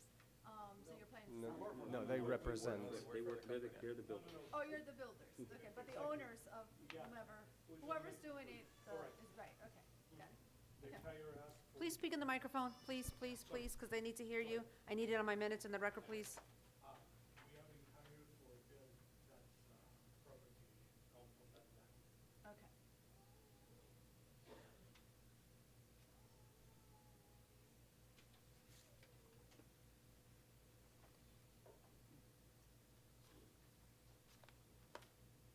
Does the council have any questions for the applicant, well, the representative of the applicant, or Juan from Serbia?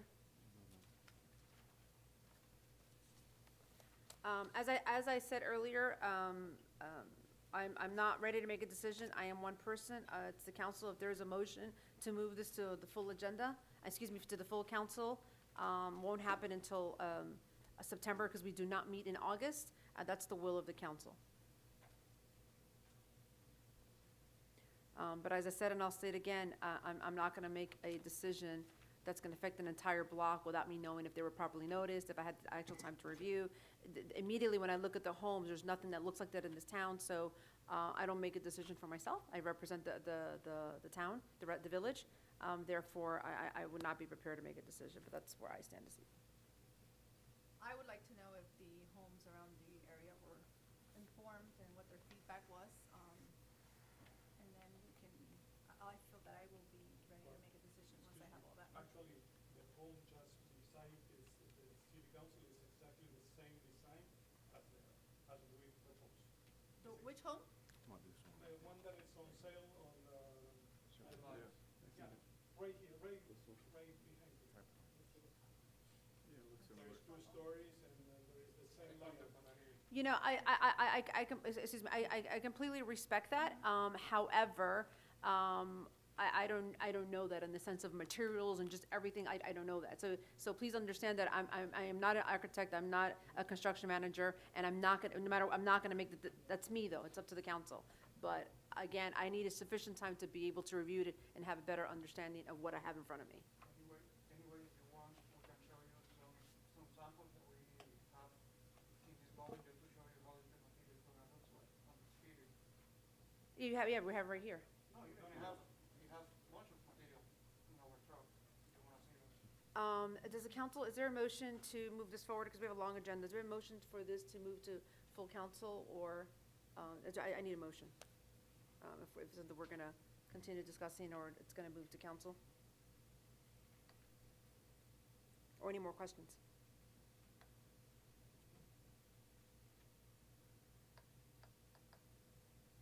I would just feel comfortable on just tweeting, or I'm sorry, on the renaming here of the application, just to clearly state that it's actually 2 homes on 2 lots, right? To make sure what we're approving, so that would be my recommendation as far as the application itself. But yeah, it would be great, like to Madam Mayor's point, maybe we need just more time to just digest the plans and try to see if there's any other questions. And That's where I'm coming from this evening, so I don't know if there's So a, should we motion it to the next committee meeting? oh, we don't have to motion now, we just says it goes to the next committee. What's the requirement for surrounding areas with new construction? It goes through the same process? Or is it just because they're applying for a variance? What is the question? I'm sorry. The process for the neighboring homes for new construction. We have to, if But it's a site. this is also with the variance, so. Right, if it's a site plan approval, the affected neighbors should have gotten notice from the clerk. It sounds to me like your motion may would be to table it. Yes. To get more information, because there's a couple things in the air. The first is whether or not there was actual notice, and it may make better sense for the applicant to actually have two applications, one for each folio number, so that there's no confusion. And then third, you have the ability to take a look at, or with input from Juan and the applicant, more information concerning what the actual materials are being used and what other questions may come up in your review of the application. Okay, no, I appreciate that, and I think the two separate applications for each folio might make even more sense, so yes. So if the committee is okay to go ahead and table it, and I also want to note that when we met at a council meeting, and the clerk had printed out, I don't think it's noticed unless it's a first hearing at a committee meeting. So, with that said, I think it's important to have all that information, especially for your neighboring residents that are going to live next to these new homes, or this particular home, I should say. Yes. With that said, okay, so we're going to go ahead and, Councilperson Matthew, you okay? We table it? Everybody's okay with table? But Madam Mayor, if we, so that's what I was asking, so tabling it to revisit this, at what meeting? That's why I was asking, is it the next committee meeting, or? We meet again in September, so we all have it now. Well, I'll ask Juan and the clerk, Juan or the clerk, to email us everything, just like we did it for the church. We have the time to review it. We have the time to talk to the clerk. We have time to talk to the neighboring residents that live around there. They get to see what's going on. And then, I'm sure it'll be 2 months of sufficient time to come, maybe before the September planning and zoning meeting. just a quick note. Yes. How does that impact with your project timeline if we move this to September? Not because I see your faces No, there. the but thing yeah. is, we have a previous problem, which is obtain the specific address number for each lot, and it's taken like 5 months in order to get that. We submitted to DERN, and DERN already approved to build the properties on those two lands. So basically, we are waiting to the commit, to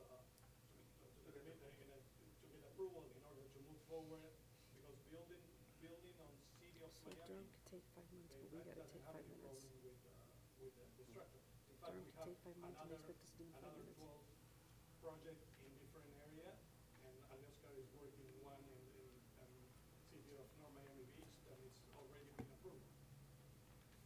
Okay, yeah. The other option that you have is to move it to council and make those.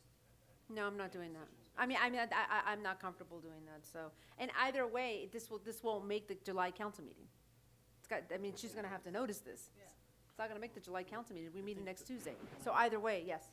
Madam Mayor, I think that's the question, because I'm not quite sure whether or not for the committee, it's necessary to send a notice. Yeah, that's what I said. I don't believe it is. But, it's a courtesy. But we're a small town. I think that, so, anyway, I'm at the will of the council. I'm letting you all know where I'm coming from, but again, I'm only one person. There's been a discussion to table it. I'm comfortable with that. And if we can, we'll move on to the next agenda items. We got 3 more to go, and still another meeting. Do we have to motion to? No, we're just gonna table it.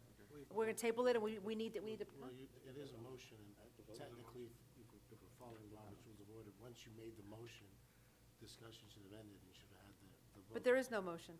The motion is to table it. Who made the motion? There was no motion made. You made a recommendation to motion. Right, that's what I'm saying, that would. Or to table it, excuse me. Right, that would be the motion to table. Somebody has to make that motion. Oh, okay. Otherwise, we will. All right, does anybody, who would like to table, is there a motion to table this item for the next committee meeting?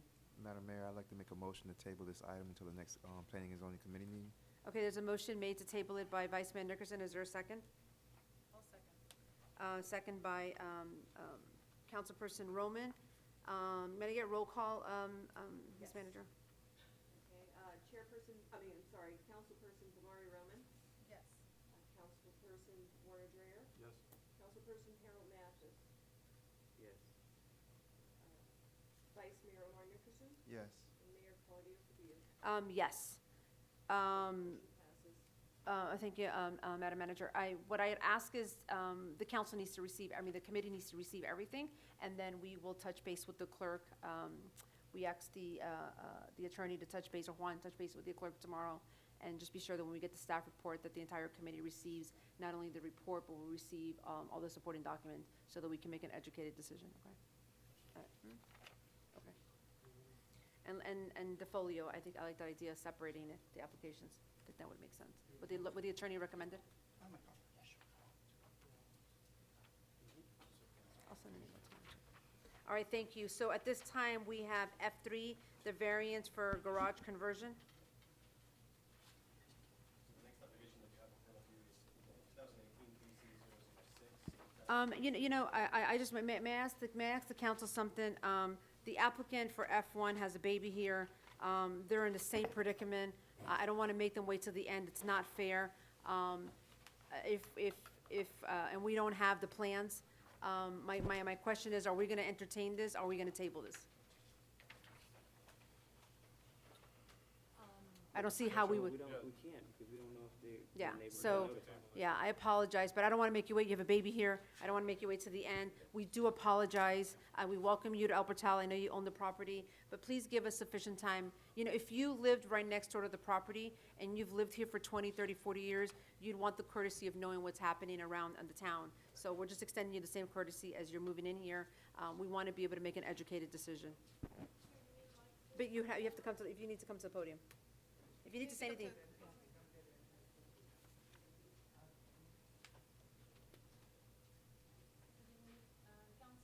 State your name and address for the record.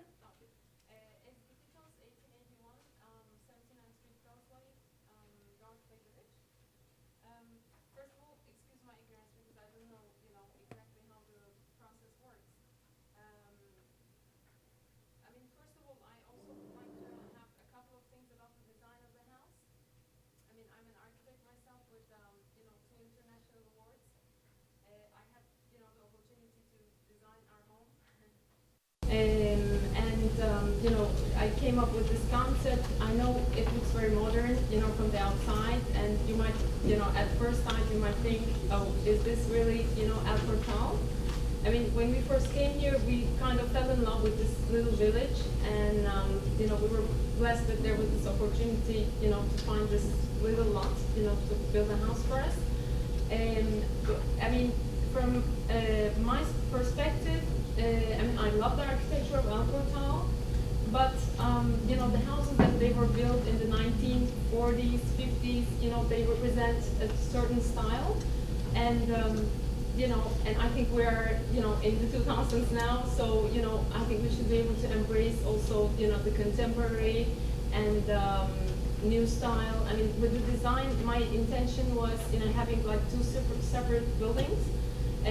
Was to embrace the landscaping and the courtyard and make that into an integral part of this house, so that every time we pass from the sleeping zone and to the they know day zone and the night zone, that we're passing through the breezeway and we're embracing the tropical atmosphere, and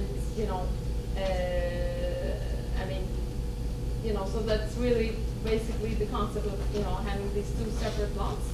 In terms of having openings to the 87th Street, the main frontage is actually Northeast Miami Court, and we do have openings on that side. And the idea was really to make this 87th Street facade into a green facade, because we are going to plant some ivies there, and they are going to grow and kind of continue the landscape, because, you know, El Portal has this amazing canopy. So that's definitely, you know, part of the inspiration for the building. I mean, I know it doesn't look like anything you have seen before, but that's the whole point. So, yeah, I mean, you know, that's everything I'm going to say. And besides this, also the project has actually been nominated for another award. I don't know, you know, if it will win or not, but, you know, it would be great to bring something like that to El Portal. I mean, we're excited. We can't wait to start building on this lot. And you know, we have the family, of course, we're like very keen to move as soon as possible. And really, I mean, the situation as it is now. So, do we need to wait till September for the council meeting, or? This has to go again to the committee meeting. Please understand that, just as you're excited and you're an architect and you're really familiar with all of this, we're also really familiar with our town and our residents and what they like and what, you know, they're used to, and change is always not, you know, there's gotta be sort of a process to it. And also with that said, please understand that I'm not an architect, so I would like the opportunity to review plans. I would like the opportunity to be able to, you know, have a conversation and ask questions. I don't have the plans, so and getting them tonight and asking me to make a decision on behalf of 3,000 residents on plans. And this is not the first time. This is about the second or third time that I've said it. If I don't have supporting documents in front of me, I don't know how you all would possibly respect me to make that decision. So that's where I'm coming from. All I have is this. And I'm not an architect.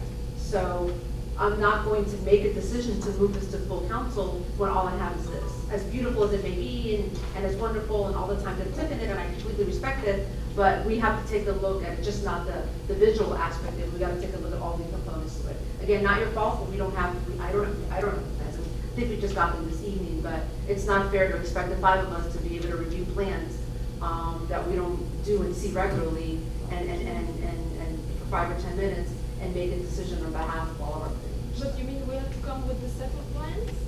And what you need to do is you need to contact our clerk, and she will guide you through the process of what needs to happen again. Because, you know, our plans are in the city since about 7 months. So, I mean, all the documents are under your possession.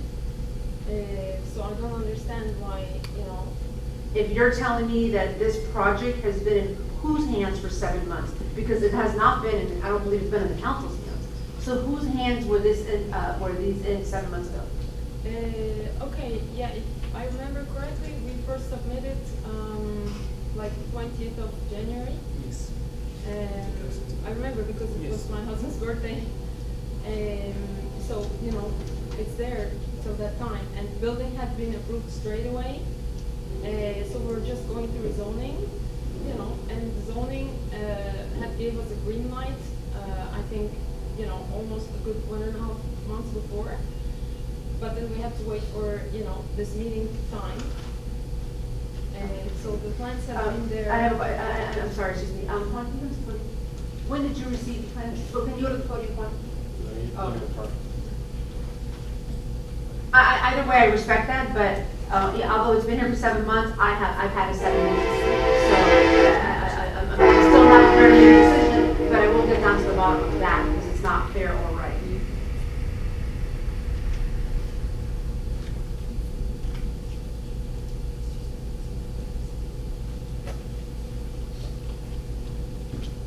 Yes, so the plans were received 7 months ago. Plans have to go through a certain process.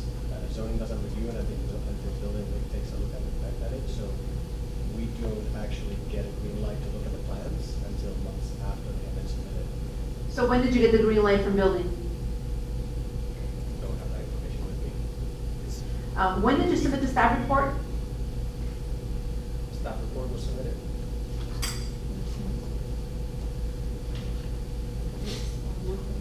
The staff report was hearing about a month ago.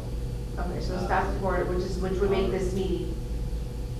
Unless it's a very complicated project, it takes us about a week and a half to actually review plans. So the moment that we get them, you know, our office, they don't stay there very long. Okay, so, And then it takes time to get it on the agenda. yeah, it has to be the committee, that's understandable, yeah, but, I just have two questions. So the first question I have is for the manager, to find out, maybe to find out the answer tonight is, you know, how long does it take building and why, if something was submitted on January 20th, you received it, when did you receive, from the green light from building? I'll have to look. Okay, so if you can get that information, because I personally would like to know why it came in January and why you, the staff report was a month ago and I don't even have it in my hands. Trust me, I like to know too, so I'm gonna look at the timeline. Where, I'm not prepared to answer those questions Okay. until I actually look internally Okay. at the time of receipt and the time of submittal. But I can tell you, it was like, 1.5 to 2 months. I understand, but we're gonna get all the processes. But either way, the next time we meet is in September, and it's a committee meeting. And then, but your best choice right now is we will find out what happened. But our clerk, Denise Jacoby, you contact, I'm sure you've probably been emailing her. She will guide you through the process on how to get us on the next and what it would relate if there is a cost. I don't know. She would be the one to be able to help you with that. Okay. And again, I apologize. I really do. I do know that building takes a process. I do know that a planner takes a process. And please understand, and I think that as an architect and as new homeowners here, you would hopefully respect our process and procedures are there to protect the rights of the residents and the citizens and all of that good stuff. However, with that said, I say the 7 months is probably a little long, but it is also new construction. But again, we will find out all of that and we will see you again. Is there something we can do till September to, I- get approval in September? I really can't answer that right now, probably not. Unfortunately, we do not meet in August as a group. August is the 1 month that we do not meet unless there's, it's the 1 month that we don't meet. So the next time we meet as a committee is September. I apologize, yes. All right, I appreciate it. State your name and address for the record.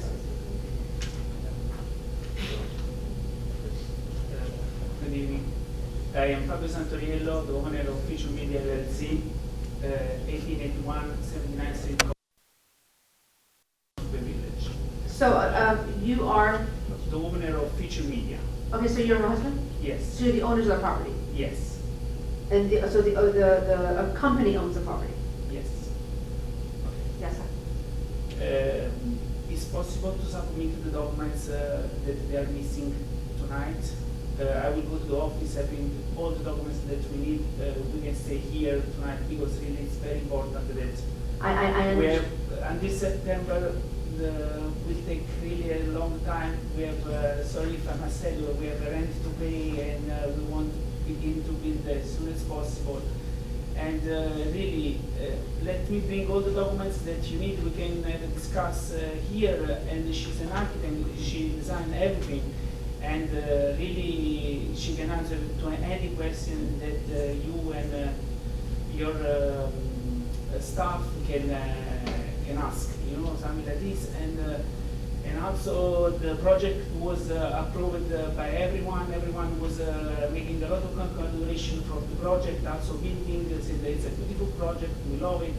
So really, if we can make it happen tonight, I will appreciate a lot. It's not just the reading of the plans, it's just there's a process that is in place and we're not sure if that process was addressed. People being notified that live in the area that are going to be affected by what's going on. So we have to make sure that all our I's are dotted as much as possible. This one is true, but okay. But no one was telling you that we submitted the project. The project was in agenda. Really, I came here a lot of times. I have the office on 79 and Biscayne. So every time that they are calling me, I call him here. I'm a very present person. I bring any kind of documents, and I was trying to be updated on this. Just that. You have we just review it and with that condition that we can verify that whether the residents have been notified, and we just. Let's notify the residents and let's. As I said, I'm not prepared to make a decision this evening. It would be unfair, just the person before you, we said no, you same situation. I don't know the length of time, if it was 7 months, 8 months, with the same predicament. I'm not gonna say yes to one when I just said no to the other, it would be completely unfair. Sorry, I was not here because I was in the sorry. Thank you. No, thank you.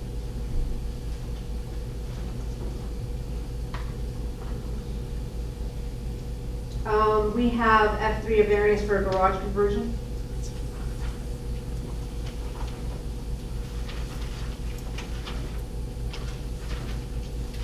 Swan? Yes.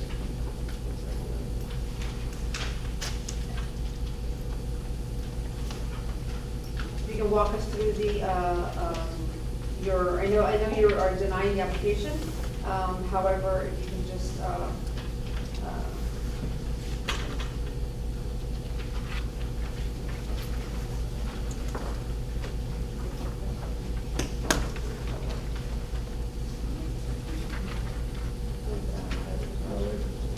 Sorry, this is the garage? yes, we are an F3 variance for garage conversion, Jose Amador, 241 Northeast 89th Street. Our recommendation is for approval. Oh, sorry, looking ahead of, I apologize. Oh.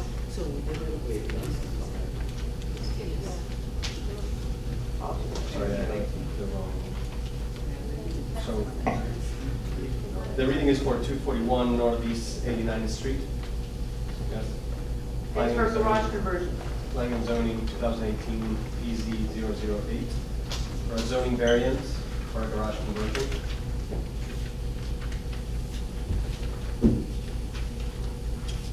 The applicant is requesting to enclose a garage and turn it into a living space.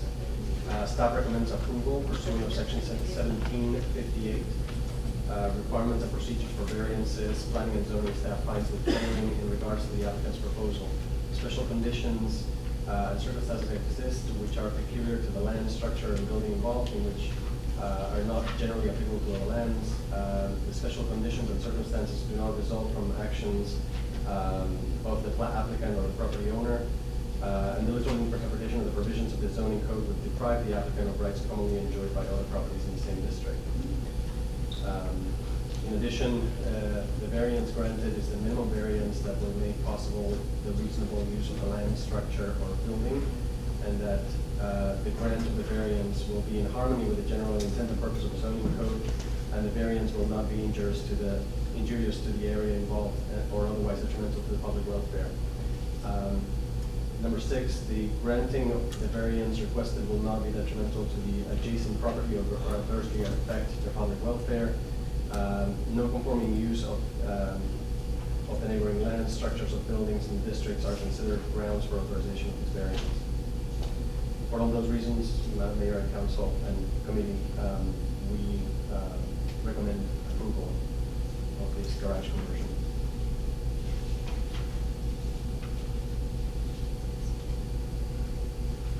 Any questions for, the applicant is here?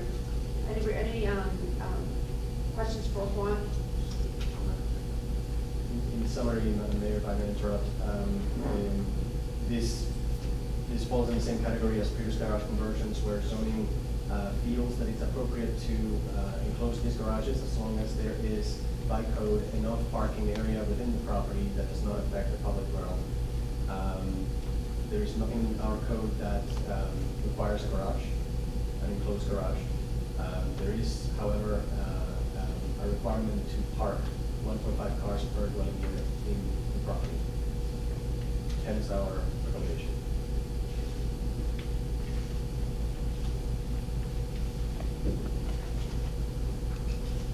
They're not adjusting the,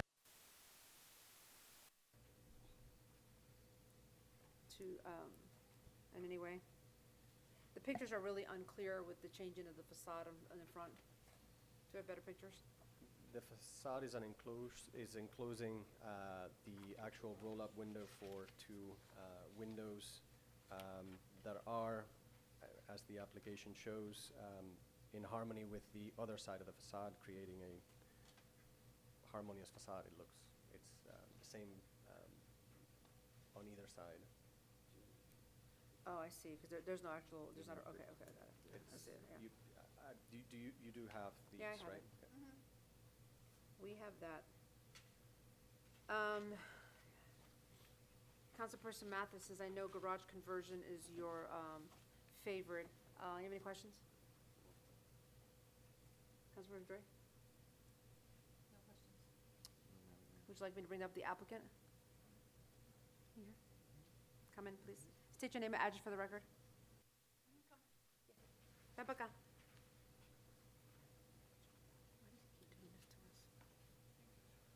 Hi, my name is Jose Amador. I'm the owner of the property, 241 Northeast 89th Street. My concern is the property. I want to repeat the same standard for the right place, right side. Repeating the left side, I'm gonna repeat the same. The garden, everything would be okay, and we have a space for 2 cars in the front of the property. How long you lived here? 3 years. 3 years. You like it? Perfect. Very much. Any questions for the applicant? You know we don't like garage conversions, right? I know. I didn't use the garage. That's a problem. Are you keeping the exterior door? Oh, sorry, I. The exterior doors is in the front, so There's no door leading out to the garage, leading from the garage? yes. The entrance doors in the front is in the middle, and you got a right side. You have a room, and the left side you got a garage. Should make it a family room? I want to make it family room because the living room is so tiny. That's a problem. You have dogs? I have a dog. You have a dog. Aren't they great? They make everything better when you go home. Okay, anyway, any questions for the applicant? No, Madam Mayor. Okay. Thank you, Jose. Thank you. Thank you. Have a good night. Any questions for Juan? Okay, hearing none, do I have a motion for our F3 for the garage conversion on 241 Northeast 89th Street to move to full council? A motion to move it to full council.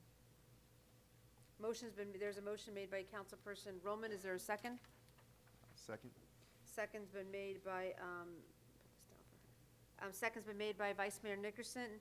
There's a motion on the table. Any discussion? Okay, hearing none. May I have a roll call, please, Ms. Manager, for council?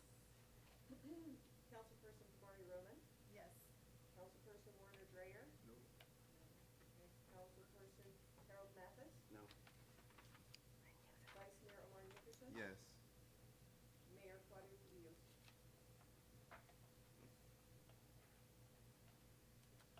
Why are you smiling, Juan? No, it's because it's a tie. Tiebreaker. Yes. My phone isn't even working anymore. Jose Almador.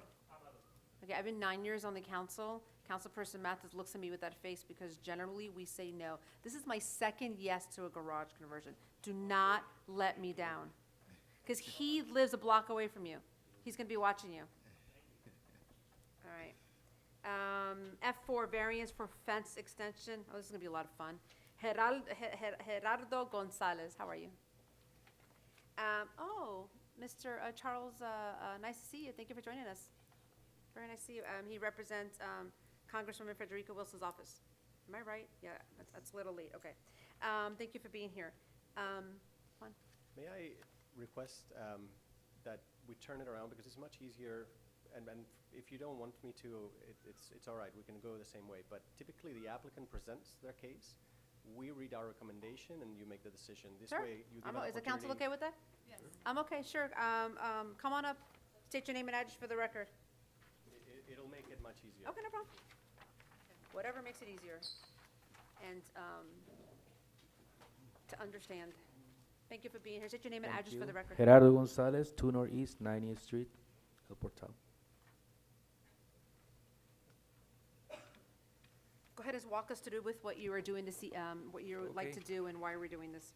So, I've been living in El Portal for 14 years now, and 13 years ago, I built a fence that's existing there, and it's still in amazing shape, surprisingly. I bought the lot next to it, which is, a surplus land, that's what they call. Extra, super small for building a house or something, and I'm the only neighbor that actually had the power to buy it. So that's already combined in our folio. It's just one property.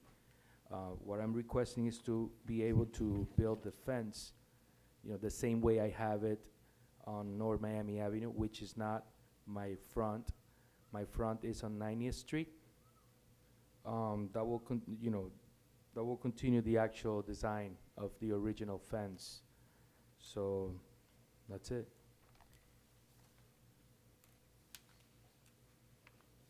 That's your backyard. That's an extension of your backyard. Correct. It's pretty much all trees, huge.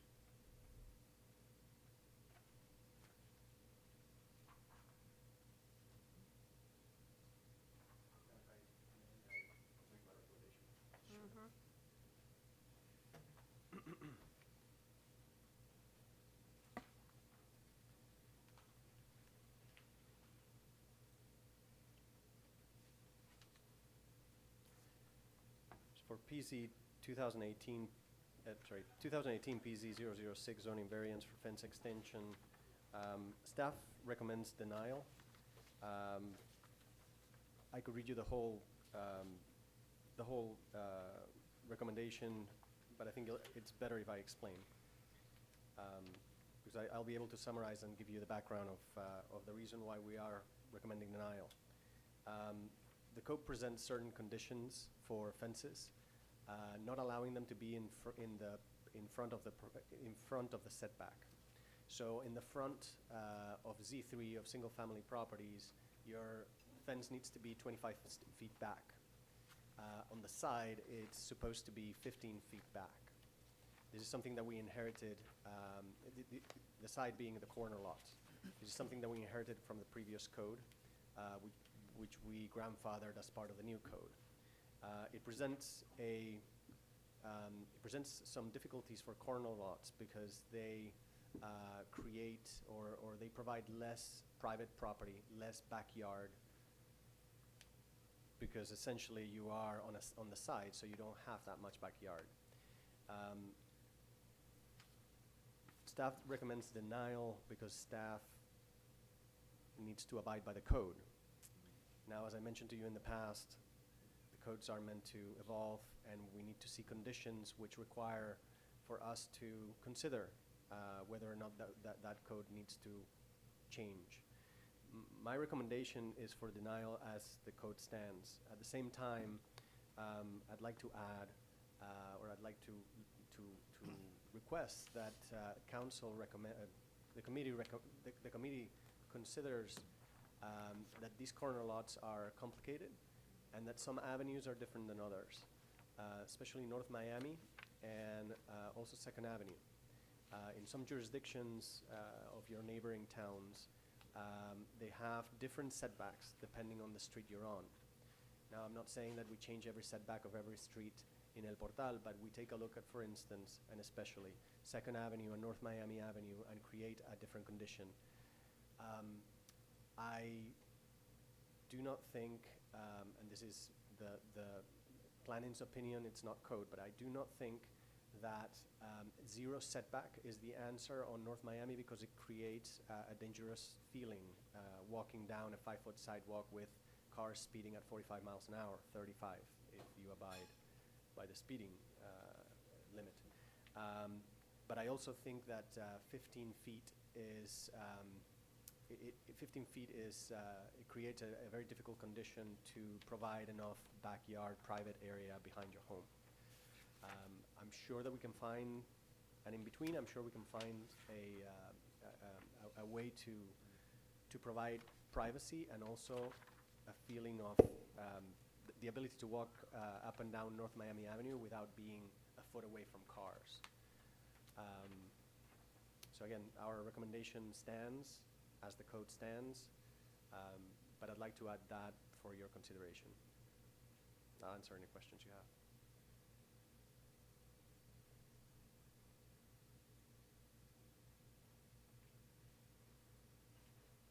Any questions for Juan? No, good explanation.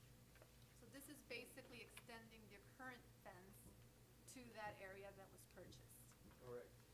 Yeah, so this would be an extension of a fence that currently is, that currently is not, it's not going by code. It's grandfathered in. It's grandfathered in. It's grandfathered in, so, yeah, That fence you could not build again today. right. But it's, because it's already there, it's grandfathered in, and Yeah. it's sort of, you know. Yes. So any repairs would have to get closer to the conditions that the code has. But the extension, we did not consider the extension a repair, consider the extension a new part of the fence, and therefore our denial, a recommendation for denial. So you're, go ahead.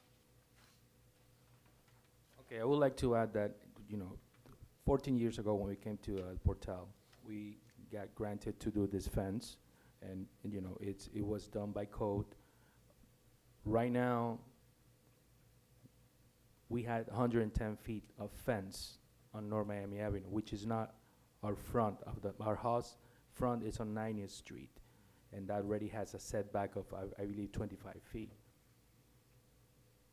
I'm only extending 25 more feet that fence, and besides that, aesthetically, it would look extremely awful to have that disconnection of 15, 20 feet just for 25 feet of an already extended 110 feet fence. So I'm asking the council to actually consider this because, aesthetically it will look terrible and it will affect the actual design of my land, which is, it's been like that for 14 years already, the way I had it set up. So I'm just actually adding a property that was pretty much abandoned, in bad shape, and I'm adding to the beauty of the neighborhood, actually taking care of that land, which was vacant and full of trash, actually. Thank you.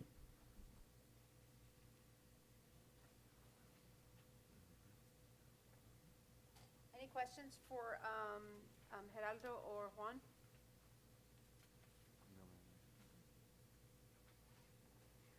Juan, so I know you gave, I know we have a detailed report here and and it's for denial based on our code, and please understand that it's hard to prove something if against, like, the code is our law, right? So my question to Juan would be,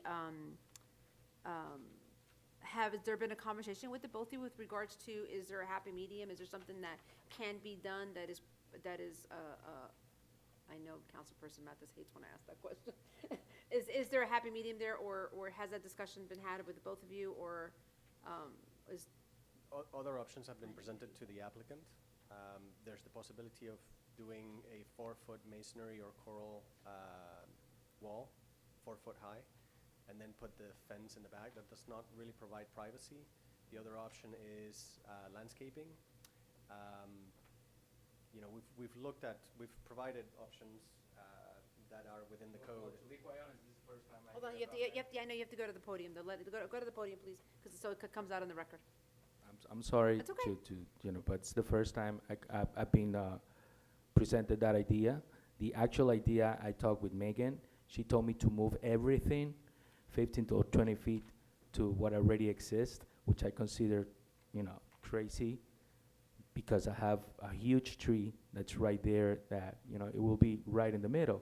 And besides that, 14 years ago, it was already approved to do it this way. I'm only extending it 25 more feet. That's nothing. It really is nothing. And I understand the law, and it's obviously to be respected, but, it's already, it's not even a quarter of the side of my lot that I'm adding something that was already, they're abandoned pretty much because, you know, it was not able to be sold. I'm taking care of it. You know, it's a huge amount of trees there that I'm adding to my property. And the only thing I'm asking is just to actually make it look better for the community. Is there any other, questions for the applicant or for Juan? No, Mayor, but I have a comment really Uh-huh. quickly now, Mayor. I just think that this is just one of those things to where, and it comes up a lot, that we talk about with our codes and with things in the past, and we like look at them, and I don't think that we need to change this particular code, but I think we do need to look at it in regards to corner lots and things like that. I mean, whenever I'm up here, like, all I try to do is to put myself in like the person's shoes. And then I come up with like, well, is this, you know, logical, or would this be doable if like I was put in like that position, if this was my property? And I just don't see how I would be able to have a property to where part of my property is just hanging out there for the rest of my life. Like, it's just hanging out there. Like, what do I do with that? You know what I mean? Like, I don't even make use of like my property. So I just think, like, I don't know if it was me, I would want to extend my fence and add that property, you know, make it part of my backyard, and it then's being taken care of. I mean, I've passed by, I remember passing by there many times in the past, and it was messed up and dirty. It's not like it looked good before. So this would actually add to like our village and make that part of the property look better. That's what I feel. Thank you, ma'am. I'm very familiar because I always walk by there. It's the alley that my dog and I go by, and currently it's not taken care of by the adjacent neighbor, and it just, now that the fact that they purchased it, they make sure there's no trash or anything around it. But I agree with everything that Vice Mayor has said. Any other questions from any other members of the council?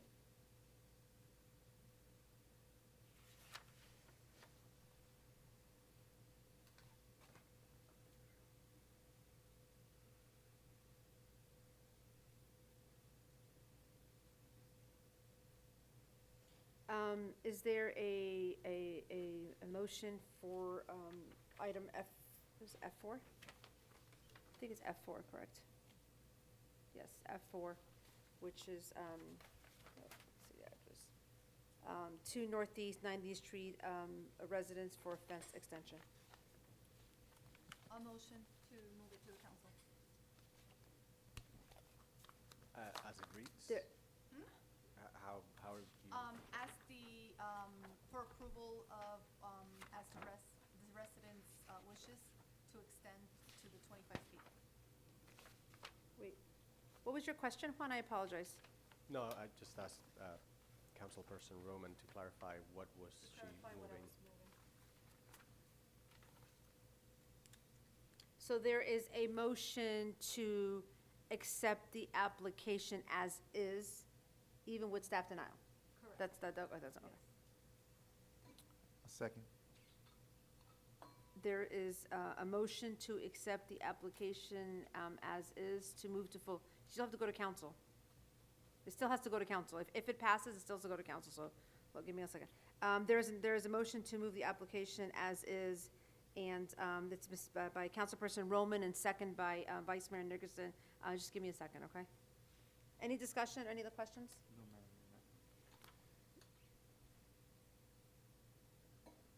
Is there a discussion, may I ask? Yes, of course. Um, You want to say something? 'Cause it's- Yes, I am trying to phrase it properly, but I would recommend that if you pass the application as is, that you also give us a chance to take a look at the code, so we can make modifications for future applications of this type.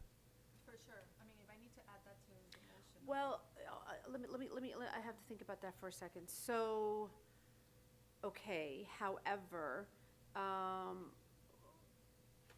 I would want to see your red line draft before this even goes to council. So I don't know the speedy that you need this, but can we get how soon before we get the red line draft of what you're saying, so that if and when this were to pass, we're passing within the code being changed, because the code is an ordinance, so it's two readings. Am I correct? So I'm okay with that. I know there's a motion on, but I'm just saying, like, if that recommendation is one that I get and I would feel most comfortable with. Does that make sense? I think it's overcomplicating it. I mean, right now, before you just have simply variance request. Mhm. And if you move it to the full council, then you could just vote on that. And in the meantime, he can propose whatever changes to the fence, Yeah, ordinance and setback requirements. I'm not asking you to approve changes to the code. I'm asking you that you give us permission to look Look and at it. present to you, to the next committee, options that, the case that another applicant, Yeah. like this gentleman has, we don't have to go through this. But I have a question. So, but clearly the recommendations that you're gonna make is so that something like this would pass, Among other things. among, I'll provide several options, if that, I mean, if I was to recommend something today and write a code today, Mhm. I wouldn't allow for a fence of that type to be right up on the sidewalk because it provides very little feeling of safety on North Miami. But I feel that that the code goes a little too far in asking the residents to push their fences back 15 feet in North Miami for corner lots. So these conditions, so I wouldn't go for something like what the applicant is applying for, but I wouldn't go with what we've got in the code. So I'd like to propose to you several other options. And I mean, I don't want to overextend myself either, but I'd like to look at the fence ordinance in general. yeah. Because that's something that is always Yeah. contentious, it needs to be clarified, Yeah. and No, yeah. it'll make We our talked life about much this, yeah, easier. yeah. So, And they can go, sorry to interrupt, they can go in parallel. We don't have to, this gentleman doesn't have to wait for a variance to be approved. We can look at the ordinance. my only thing is that if this were to go to council and if it were to pass, and the proposal that you're gonna eventually bring forward to the committee is not something that this would even be approved, then that would concern me a little bit as it relates to somebody coming up again, and then we said yes to Gerardo because we understand the situation. But we run on North Miami Avenue, so I kinda get the whole safety part of it as well. So I have to think for a second. The two exceptions that I'd proffer to you are that he's only adding 25 feet. It's not that he's building a massive fence from scratch. So I think that this variance, by the time that you have a new ordinance for fences, this one will be grandfathered in whenever, and he probably knows this, whenever he needs to repair it or build a new one, he'll have to go with a new code. Exactly. So he's fortunate that his fence has lasted 14 years.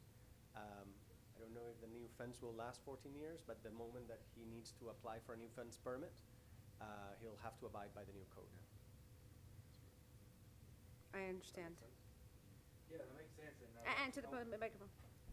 I also want to add that been already 6 months going back and forth, with them regarding this, and my project has been extremely delayed because of this, and I'm trying to go by the logic, and I'm here because I understood the process to present to the council, but every time I go to the office or talk to anybody, any neighbor, is like, come on, that's logical.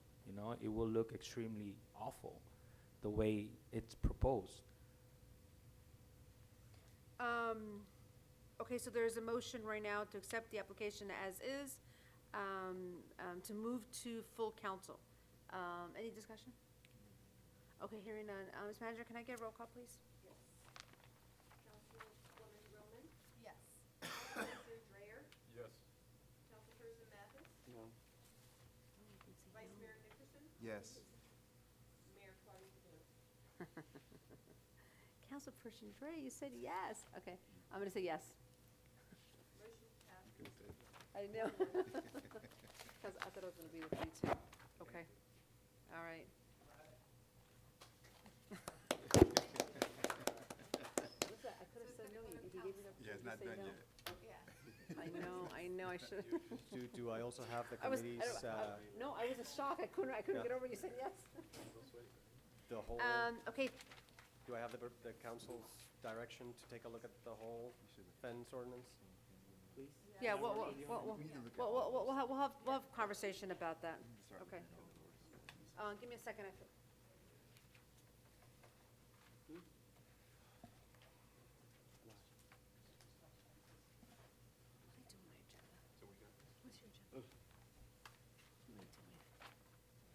Okay, next up, we have the, oh, here it is, alcohol ordinance.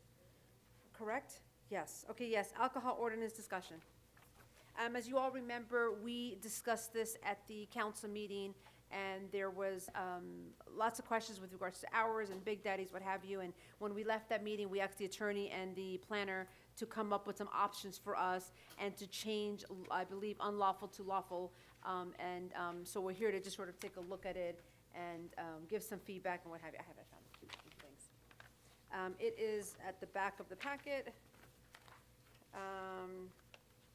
Go ahead, if the attorney or Juan would like to walk us through it. Please, I've had too much attention for one night. It's pretty much consistent with what was requested at the last meeting on this. I believe the consultants provided 3 different alternatives in terms of hours of operation. There was a requested, I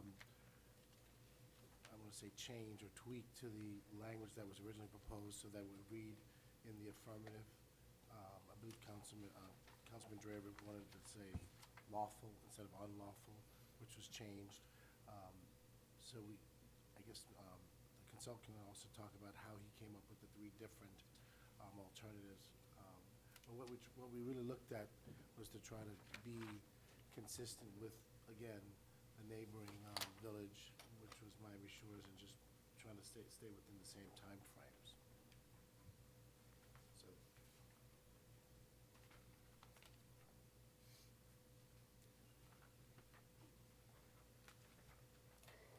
I thought there was 3. Okay, there's only 2. Okay, Juan?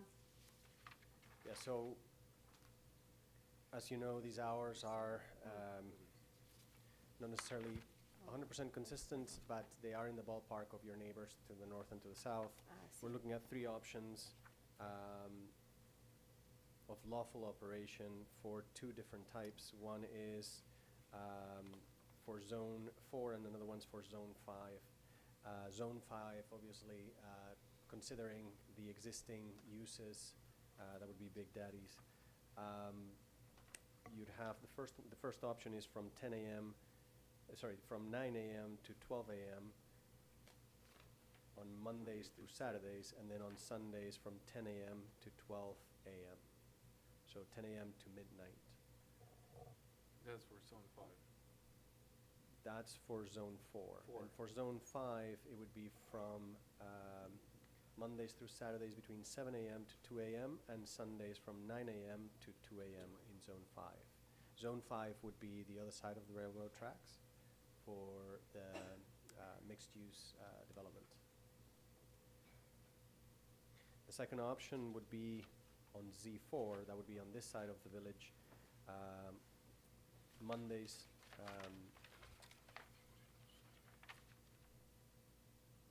it would be consumption on the premises, so this would be on Z4, Mondays through Sundays between the hours of 10 a.m. to 1 a.m. In Zone 4, and Sundays through Thursdays between the hours of 9 a.m. to 1 a.m. On Fridays and Saturdays, 9 a.m. to 2 a.m. in Zone 5. So obviously there's a bit of a difference between what happens in Z5 and what happens on Z4. The final option, and you can see the strike-through. The strike-through is the code that is existing that is being strike-through and replaced by the language that's being underlined. The last one would be Mondays through Saturdays between the hours of 7 a.m. to 2 a.m. and on Sundays from 10 a.m. to 2 a.m.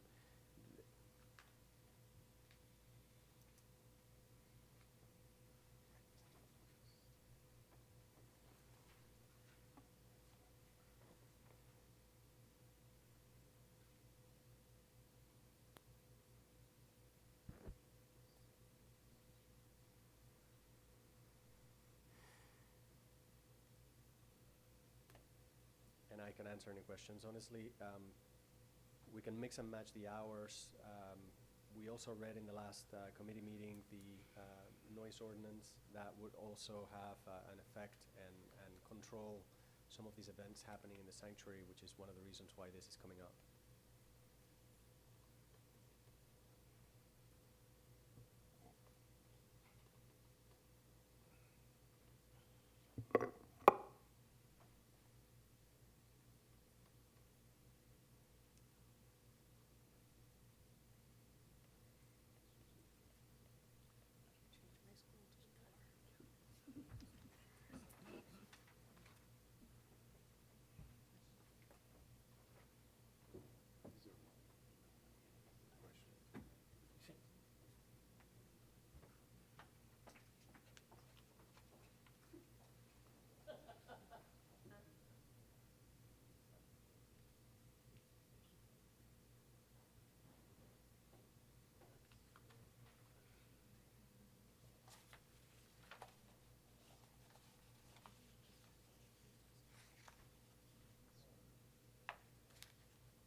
Questions? Do you have those hours in a tabular or in a grid? I'm sorry? Do you have those options like in a tabular grid where you're reading from? Just No, so- it's Oh, it's just same thing? Yeah. Same cost 3 times. Yeah. Different hours, right? No, I'm sorry. Does anybody in the audience would like to see the copy of the ordinance with all the options? I think it's available in the back.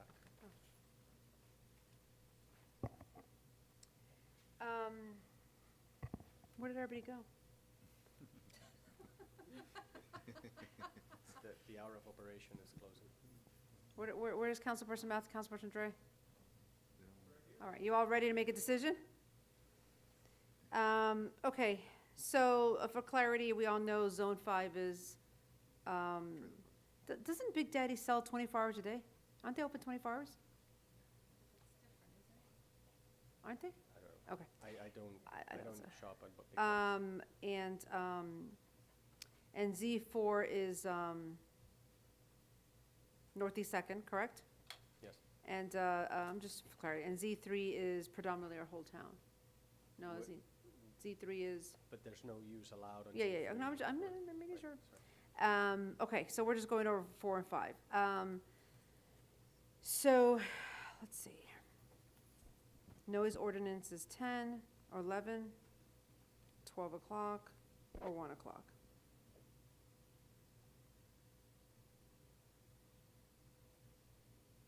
The noise ordinance is 10 p.m. to 8 a.m. and Sunday to Thursday between 12 a.m. and 8 a.m.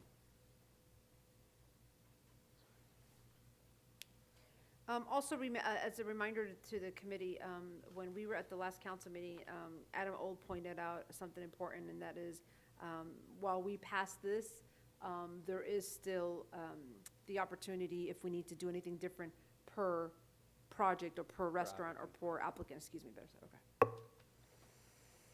All right, any questions, recommendations for the committee from the council? Yeah, well, you know, this would have gone to full council but I recommended it come here as a committee so we can discuss it a little bit, so that we can all sort of, you know, chime in as far as, you know, maybe we've all heard different comments from residents and what have you, and we're somewhat prepared to move something towards the council, so our dialogue on the council is a little more focused, as opposed to having 3 options. So I'll ask the council if there's a preference right now with what we do with regards to Monday through Sunday, Monday through Saturday, and Z4 and Z5. I think when looking at this, my preference would be the first option. So the first option we are looking at would be, it is lawful from 9 a.m. to 12 a.m. on Sundays, no, Monday through Saturday, 9 to 12, and on Sunday, 10 to 12. In Z4, and on Monday through Saturdays between the hours of 7 and 2, and on Sundays from 9 to 2 in Zone 5.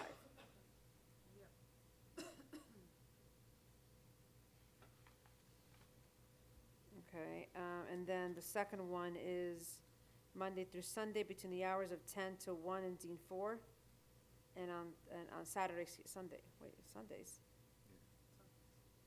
And on Sunday through Thursday between the hours of 9 and 1. What? The second option is just Monday through Sunday, so it's the whole week. And then, So for Oh, okay. Z4, it would be the whole week. 10 Got it, to yeah, I 1. just saw 10 to 1. And then Zine 4, okay, got it, okay. And then the last one is,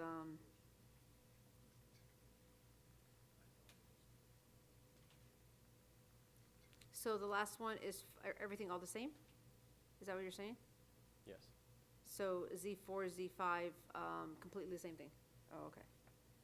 Alrighty, so I would like to definitely agree on one, so we can bring it to the full council.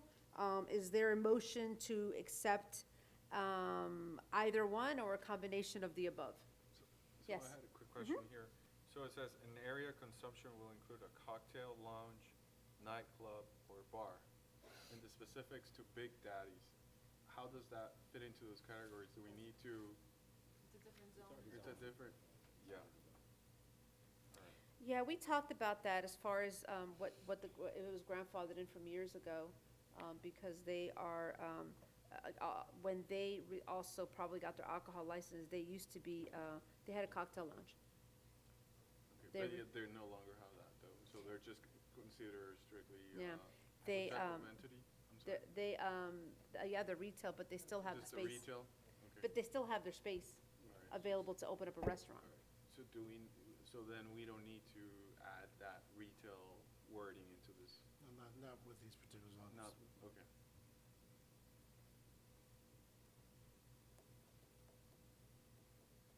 There used to be a lounge.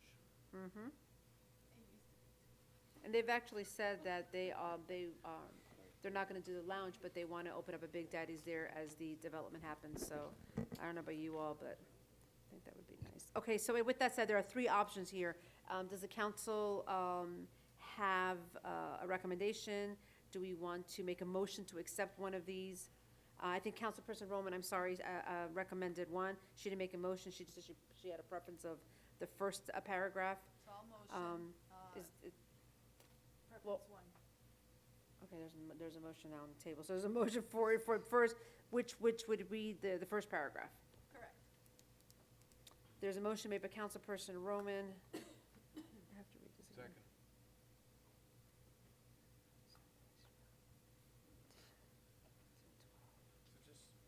Hold on, stand by. Madam Chair, if you don't mind, yeah. just so that we're clear what the motion is. The motion would be to amend section 3-1 hours of sale to permit alcohol sales Mondays through Saturdays between the hours of 9 a.m. to 12 a.m. and on Sundays from 10 a.m. to 2 a.m. in Zone 4. And on No, 12. 12 a.m., sorry, in Zone 4, and on Mondays through Saturdays between the hours of 7 a.m. and 2 a.m. and on Sundays from 9 a.m. to 2 a.m. in Zone 5.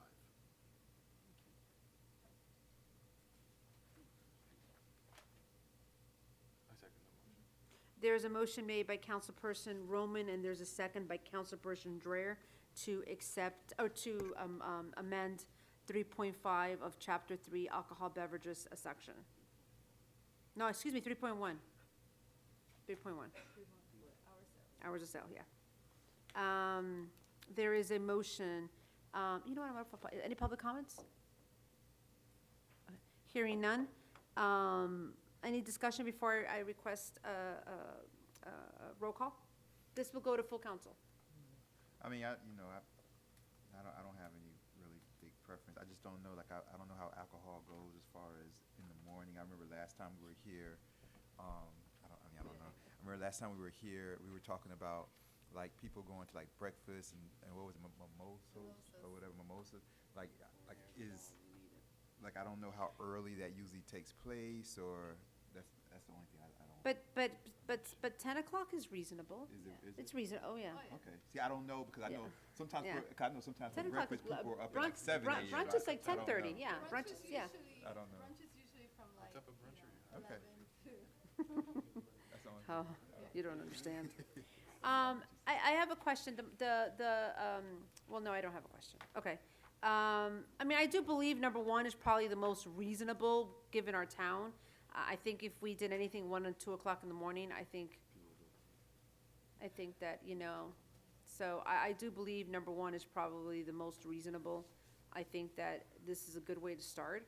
I mean, things can change down the road, but I think that we're being flexible. I mean, I think initially as a 12 or something, now you moved it to 10. I think the first option is incredibly fair, in respect to the residents around them as well.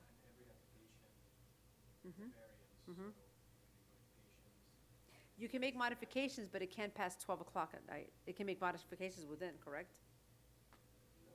Oh, okay.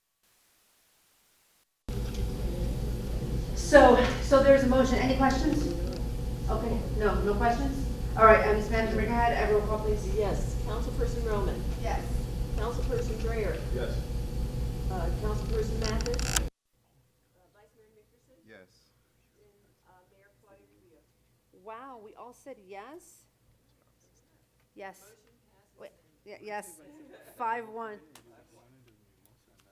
Wow, okay. 5-0. What's next on the agenda? Okay. Huh? Oh, okay, at this time, anybody in good and welfare would like to come up and say anything? Ibis, come on down. Been playing phone tag.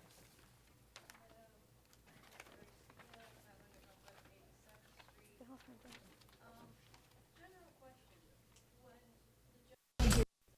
About bringing up to look at code on fences. How does that work? Because there is a fence questions that we're having in me and my new neighbor that would be coming up because we do live adjacent to county property. It's not even city property.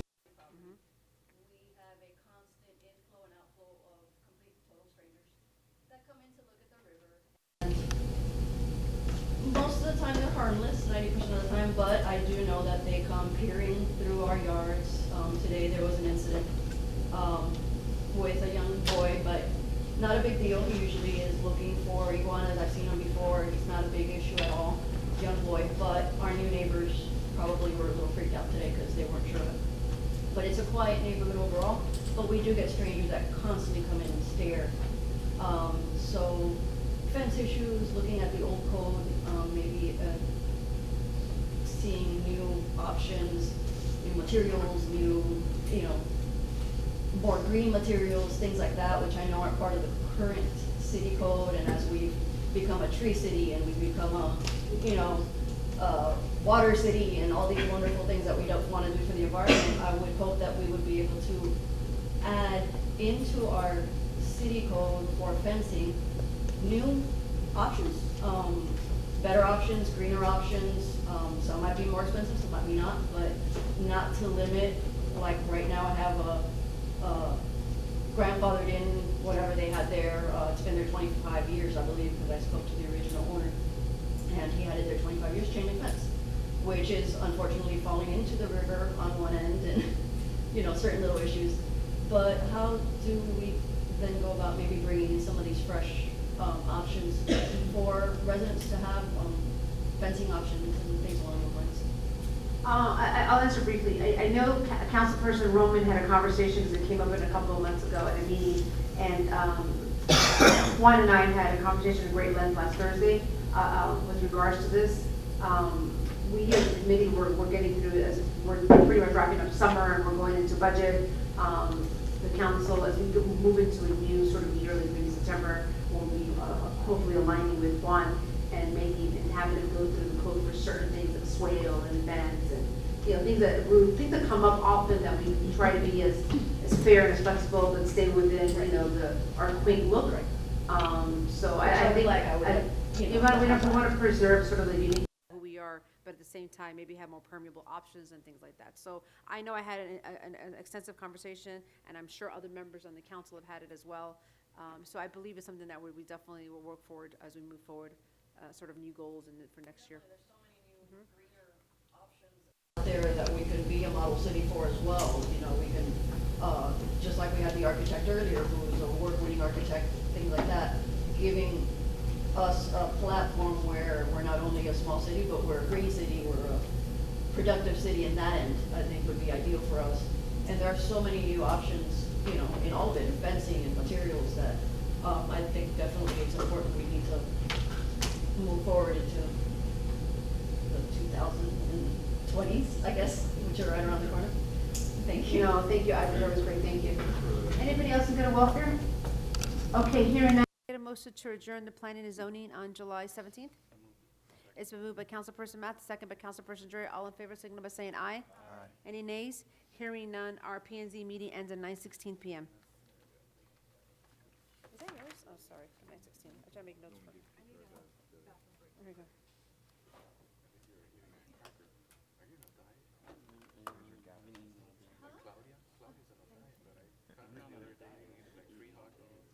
I did, I had two. I'm gonna confess, I had 2 hot dogs. I didn't have ribs. Oh my gosh, don't ask that to Rimari. Don't talk for your. I know he did. Yes, he did. Oh, I don't know where he ate them at. I don't know where they're at.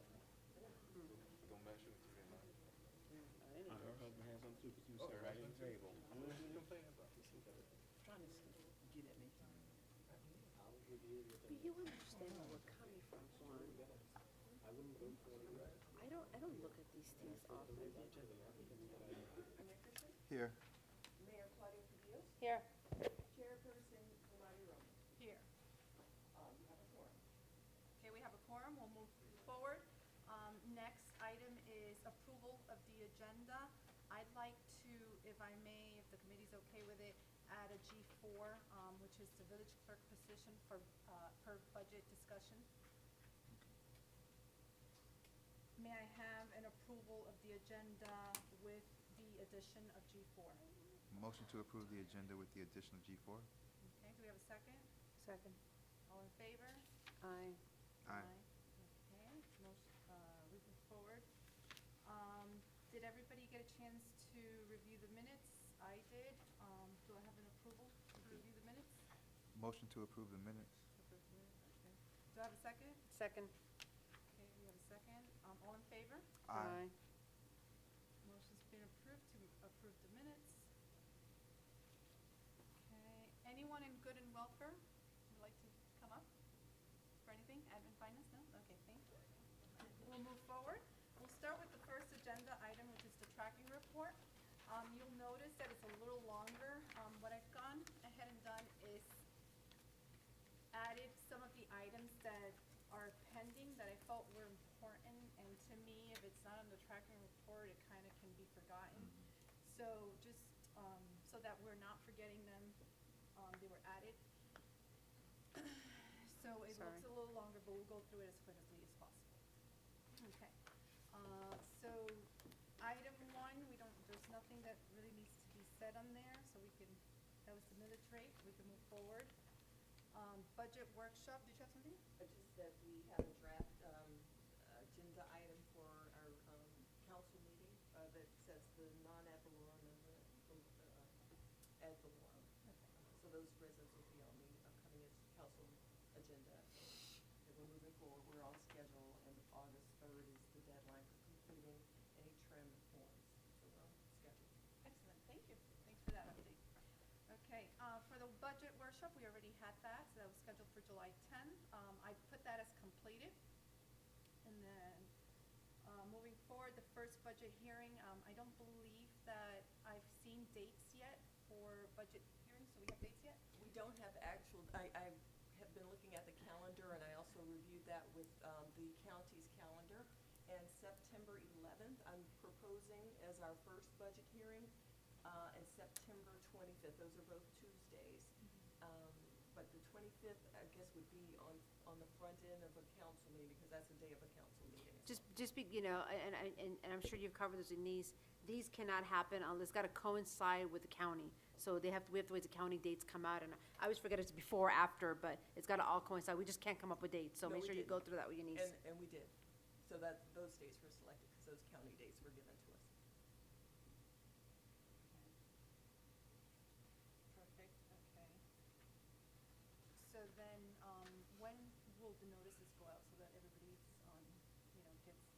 puts it on their calendars.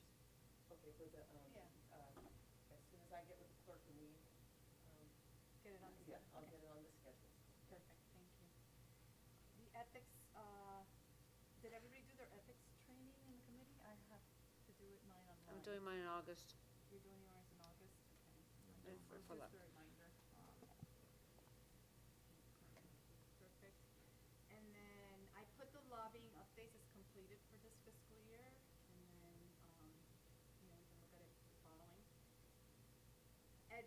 Erwin left. He was here. He did give us some reports. I don't know if the manager wants to go over anything specific. I don't have anything specific. I know he did provide some numbers. I can review them with you individually, or if you have something you want to address, I can, if I can't answer it, I will get an answer to you. Chair, I do have a question. It actually goes back to number 2. When we had the budget workshop, I had asked if once he made all the changes, if we can meet again so we can have a discussion, because we were unaware of once he put all the changes, where we were gonna be at. And in an effort to not do that at a budget hearing, when you go to the budget hearing, you don't wanna have to go through line item to line item. So I would strongly recommend, I got a preliminary one, I don't know if this is the same one, because one of the things that I really asked is that I don't want any money taken out of the reserves. We gotta balance a budget, and if it means that we're gonna cut back more, that means we're gonna do that. I recommend us to do that. So each year, we've either had to take money out of the reserves or take money out of the reserves. It's been a very long time that we put any money in the reserves. And I kindly asked the council, as I mentioned at the budget workshop, if we could just be a little mindful, let's operate a little leaner than normal until we get all of our FEMA reimbursements done, turned in, submitted, and all that good stuff. I would encourage us to meet again, take a look at what Erwin had presented us, you know, have a meeting with Erwin again publicly, and then go through with the fine-tooth comb. I sent several emails both to the manager and to the CFO today on questions I had on the budget after all the changes we put in, because I really do not want to take I don't want to take $1 out of the budget, out of the reserves. We gotta, whatever money we are getting from our ad valorem, that's exactly what we need. I would recommend us to please operate within. And I didn't get back to questions, I sent them pretty late, and also we had a meeting tonight. So I don't know if you want to get with the manager and really recommend us to have that meeting so that we can go into the budget hearing prepared and Yes, sort of get through all that. I'll do that. So I did receive an update. I had some questions immediately after our budget workshop, and just following up on everything that was discussed. And I did get an email back from Erwin, which I did not, last night, that I did not get a chance to review yet. But I will, that was my intention to just go over it with him again and then make sure that we all come together again as a council. So we'll schedule that. Anything to add, Vice Mayor? No, Madam Chair. You know, I have a really tight August, so if there's something that, if we can work on dates sooner than later. My August is pretty full, so it'd be really helpful if we can please solidify that date, so I can, obviously, you know, so we're all available. For sure, okay. So moving on to item 8 on here. This, I did receive a notice from the manager that she did not get a chance to have the resolution drafted, and so we don't have it for here. I did tell her that it was okay to move that item over to September. So this was the resolution of the lien filing SOP. So we'll go ahead and move that to September if the committee's okay with that. Yes, Madam Chair. That's how we operate as a. With the lien Okay, filings, how we okay. process. Mhm. Oh, lien search, okay. Yeah. Okay. So maybe I'll put lien search filing so it's clear. Okay, the employee manual, that basically, if, the manager, I don't think I got an update on this. Where are we with that? I'm trying to work with our HR coordinator on that. We've scheduled some dates where she and I will sit on every Friday to hammer it out. It's pretty intensive in that we've gotten some samples from other municipalities. We're going to, you know, try to blend them into what we already have existing. So we will be meeting on Fridays until August 3rd, I think is our last And we're also incorporating the interim chief, so that we can have a special section for police. Okay, excellent. And then I did email Marjorie with a copy to the manager to please include the employee evaluation for the manager and the clerk into that employee manual. And I gave some recommendations for that. And so, just so that the manager notes and the committee that there should be a resolution that needs to be approved by the council to adopt this manual after it's completed. So once it's completed, it needs to, that's the process. Any questions on that? Okay. Item 10, the time clock for hourly staff. We received, as of March, we received some quotes, and we were going to be implementing per the May committee meeting. I think I received an email saying that it hasn't been implemented yet. No, it hasn't been implemented yet. We were waiting to see if, I was a little leery about the finances, so I was trying to hold off until the new fiscal year, but I just crunched the prices of it, and it was about $88 to $130 or $120 a month for service, and then it's a $750, equipment fee, so I wanted to wait till the new fiscal year. But Through the chair. Madam Chair. Yep. How many employees do we have that are hourly? So, per the email that I received today, we have 11 paid hourly employees. We have 9 in the police department. We have the clerk, and then public works. And this is current. So, not to say that next year we'll be adding any more employees, but as the village continues to grow, this is really important to ensure that we have, that people are clocking in, and that we, in today's day, in almost 2019, we're writing things down on paper, so no. Okay, so I think I'm fine, as a committee, fine with moving that to the next fiscal, but after the budget's done. Well, we have to keep in mind that we're completing a budget, so if we're not putting it in this budget, then we might not be able to do it, so. What needs to be included, yeah. I'm not putting it in, I just want to. I'd like to know the cost, because, again, I sent an email to Irwin after reviewing the budget, and it looked like we were taking at $8,000 from the reserves, and that was my question. And I still cut back. From what I got, because I didn't get a clear answer I didn't get an answer because it was late.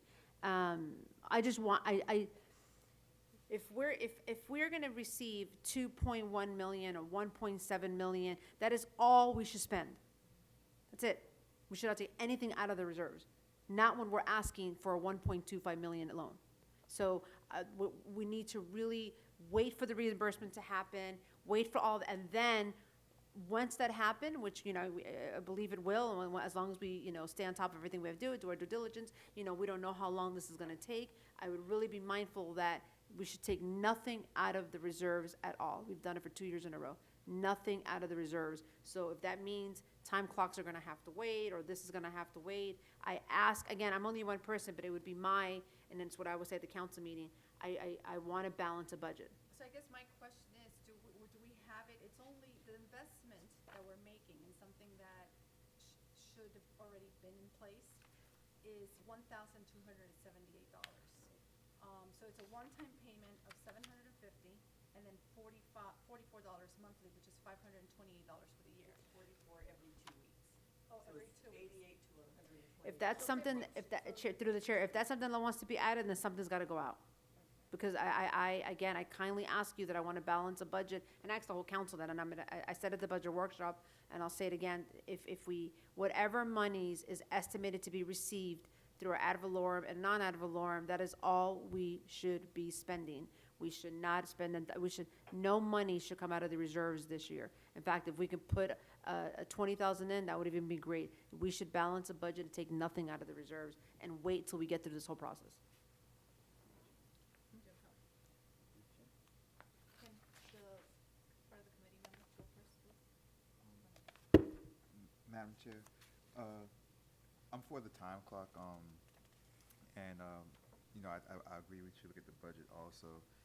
I I don't have a concern about the time clock. I think it's a good idea.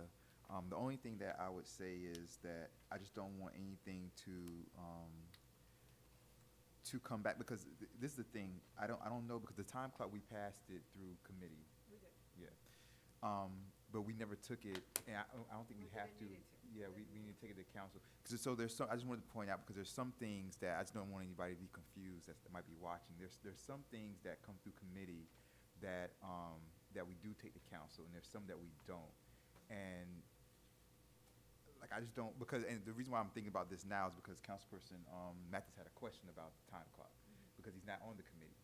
And I don't know if Councilperson Dreyer would have a question about the time clock. So I don't know what the parameters would be, Madam Mayor, you might be able to help me, and Madam Chair, going forward. Like, what things should we take to full council to hear other people's opinions, and what things should we not?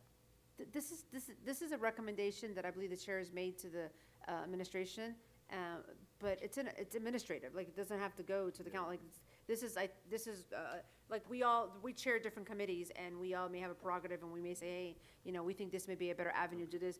But the process, that's an administrative role. I mean, she will do it and they'll let us know what got done. It's not really one that has to go before the council. I mean, you can correct me if I'm wrong, the attorney, but it's a recommendation that has been made based on, possible best practices or, efficiency, streamlining, what's spent. I mean, I own a business, time clocks is really important. But that's not something that the council would No, for sure. Like say, yay, no, you can't have one, yes, you have one. Yeah. That's an administrative. Like I said, like, I'm for the time clock, but, hearing Councilperson Mathis have questions about it and knowing that he's not on the committee, that's why I brought up that question. Because Councilperson Dreyer, I don't know if he would have questions also. Or, like, I don't know. That's the only reason why I brought it up. But thank you. No, I think it's a great idea, but again, it's an administrative, it's an administrative role. To the full council. Okay, Mathis? We had time clocks before. I'm just trying to understand how we got, is there a case where people are abusing not coming in on time? Because my understanding is that for the police department, the sergeant and the chief make the schedule and they monitor them regularly, and So I don't quite remember right now how this all came about, because this was months in the making. But it's a practice that, and the manager agrees, that we should have something, We used to have one. We used to have a time clock here, right? Oh, we didn't? Oh, I thought it was done through the computer. Oh, okay.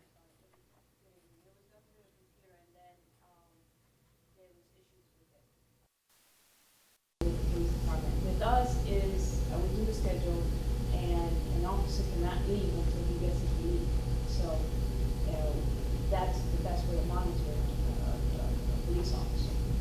He cannot leave the city of Mandan, and even though his schedule is ending at 10 o'clock at night, until he gets his leave, he can't leave. Until he comes in, and it just keeps going. I mean, we're here 24 hours, 7 days a week. That's the way it's being monitored. Now, the civilian side, that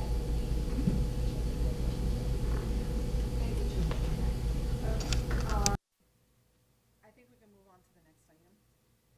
Next item is the EOC mandatory training. Everyone was here. I attended the training. It was a great training. And it was discussed that, from my understanding, it was a day that was not convenient for the part-timers to come in. Should be invited to this. And this was, it's also a recommendation that this is done annually.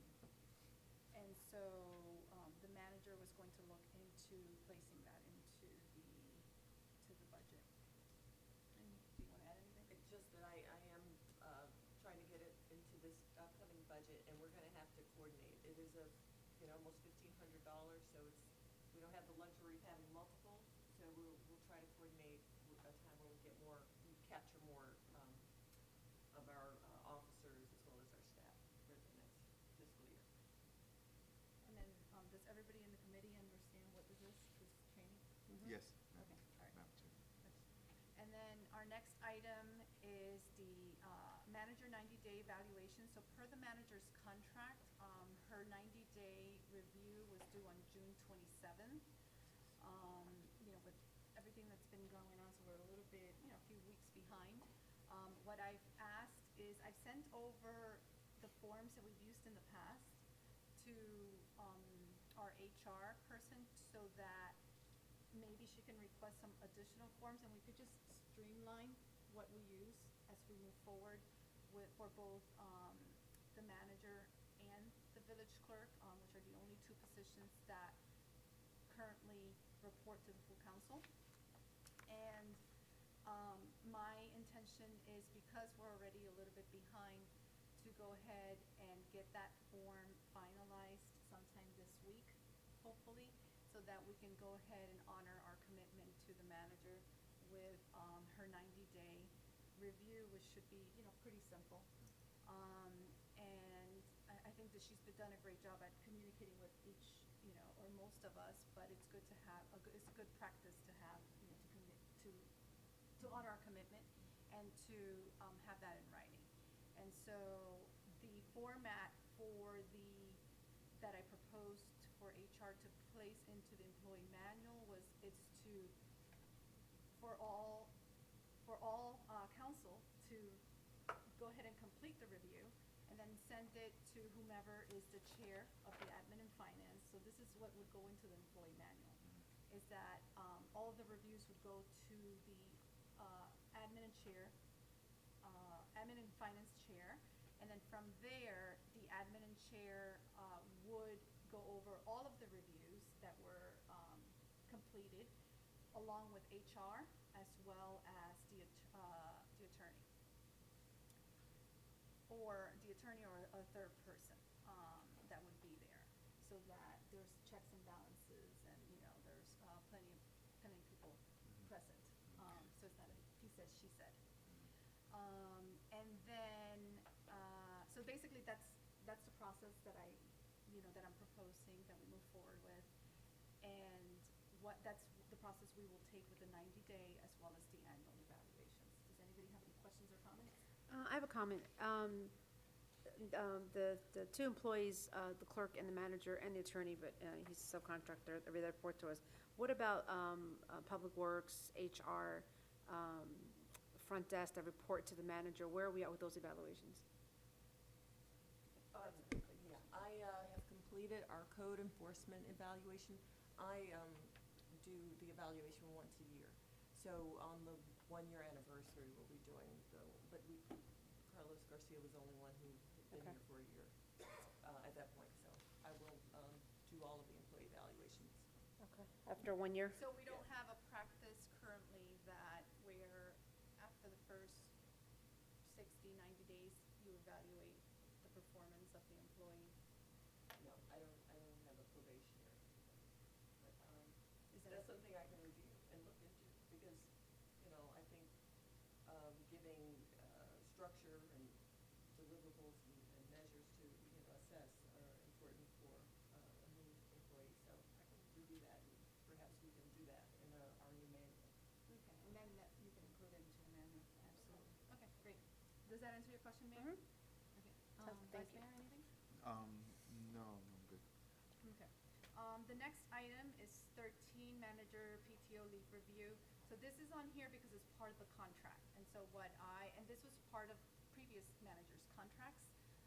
This is not anything that's new to the contract, but I feel like when I read this, I'm like, well, how would we know? So it needs to be on the tracking report so that we, the council, the committee can, keep track of it for the council.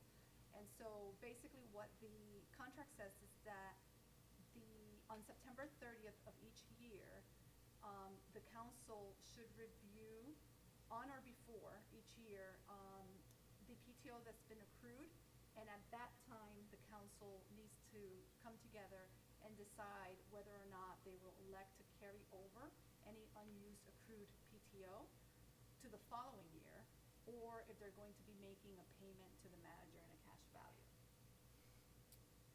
So that's just basically what was stated in the contract. Any questions on that or comments? I have none.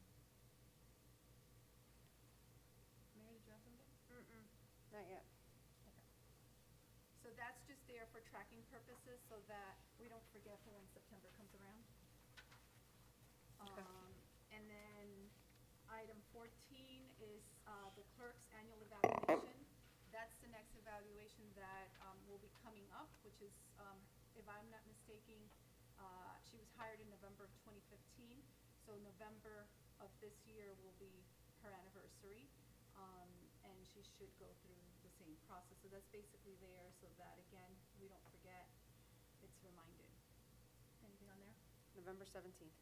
17? Okay, so I'll go ahead and add that. Okay. And then, once again, this is now the manager, item 15 is manager's annual evaluation so that we don't forget. And it would be, she was hired on March 27th, or the contract was signed on March 27th. So it would be the March 27th of each year. Item 16, village council meetings resolution. This is something we discussed at the last committee meeting, and I believe that the attorney has had we've had several conversations, and I think he's had several conversations with the mayor. He's also taken into account some of the residents' recommendation in regards to this, and this is basically stating how we run our meetings.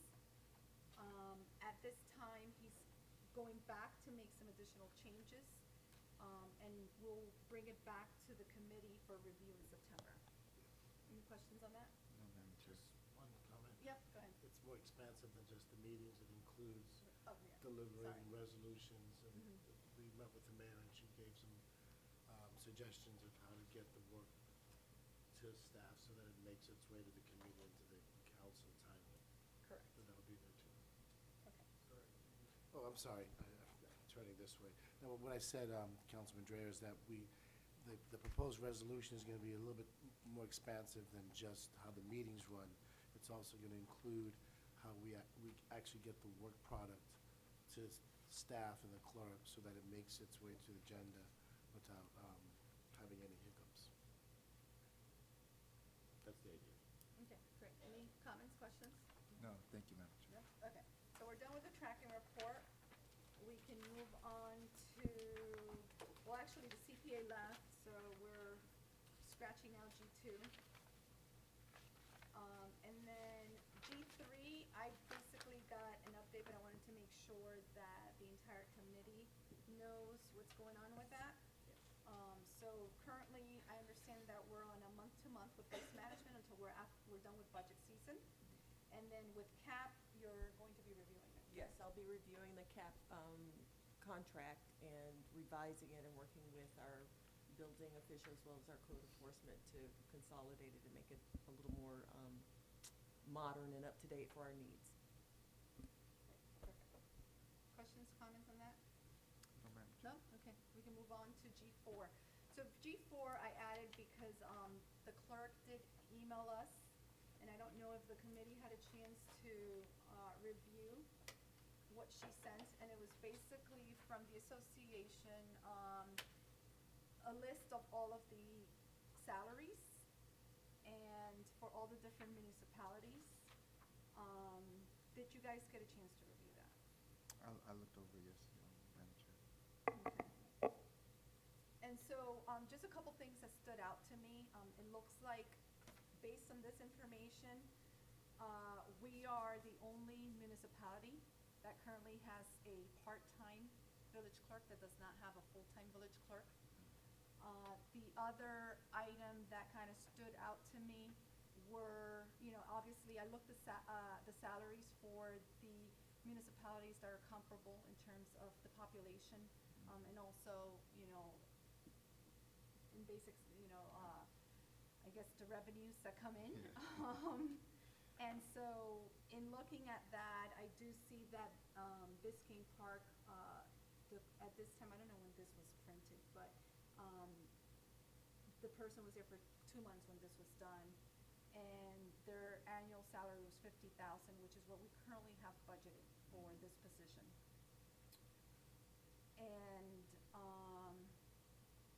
And then I just went down, and I think the other one that I looked at was Virginia Gardens, which is a little bit smaller, at $64,530. much, the larger municipalities, obviously, they're much higher, in the 90s, 70s, 80s, all over the place. But, the discussion that we had at the budget was, do we want to make this a full-time position? I personally think that it is required, especially as we move forward, with everything that's happening. Yeah. Perhaps if we had a full-time, maybe we would have received all the documents today, as an example.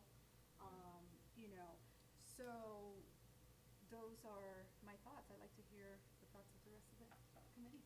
I mean, I have no problem with making that position a full-time position. I would just, like, I'd be curious. I mean, I know it's not, so, when you work at a job or a position or at a company, when they want to make a position a full-time position, they just make it a full-time position. It doesn't matter what the individual necessarily who's working the position thinks. If they have time to make it, if they have time enough to work full-time, they work full-time. If they don't have that time, then, things have to change. Maybe the person has to change or something like that. So I would be curious, unfortunately, she was ill. She couldn't be here tonight. I would be curious to know if she has the time, if she thinks she has the time in her personal time to work full-time, because she has been part-time for so long. I would like to know that.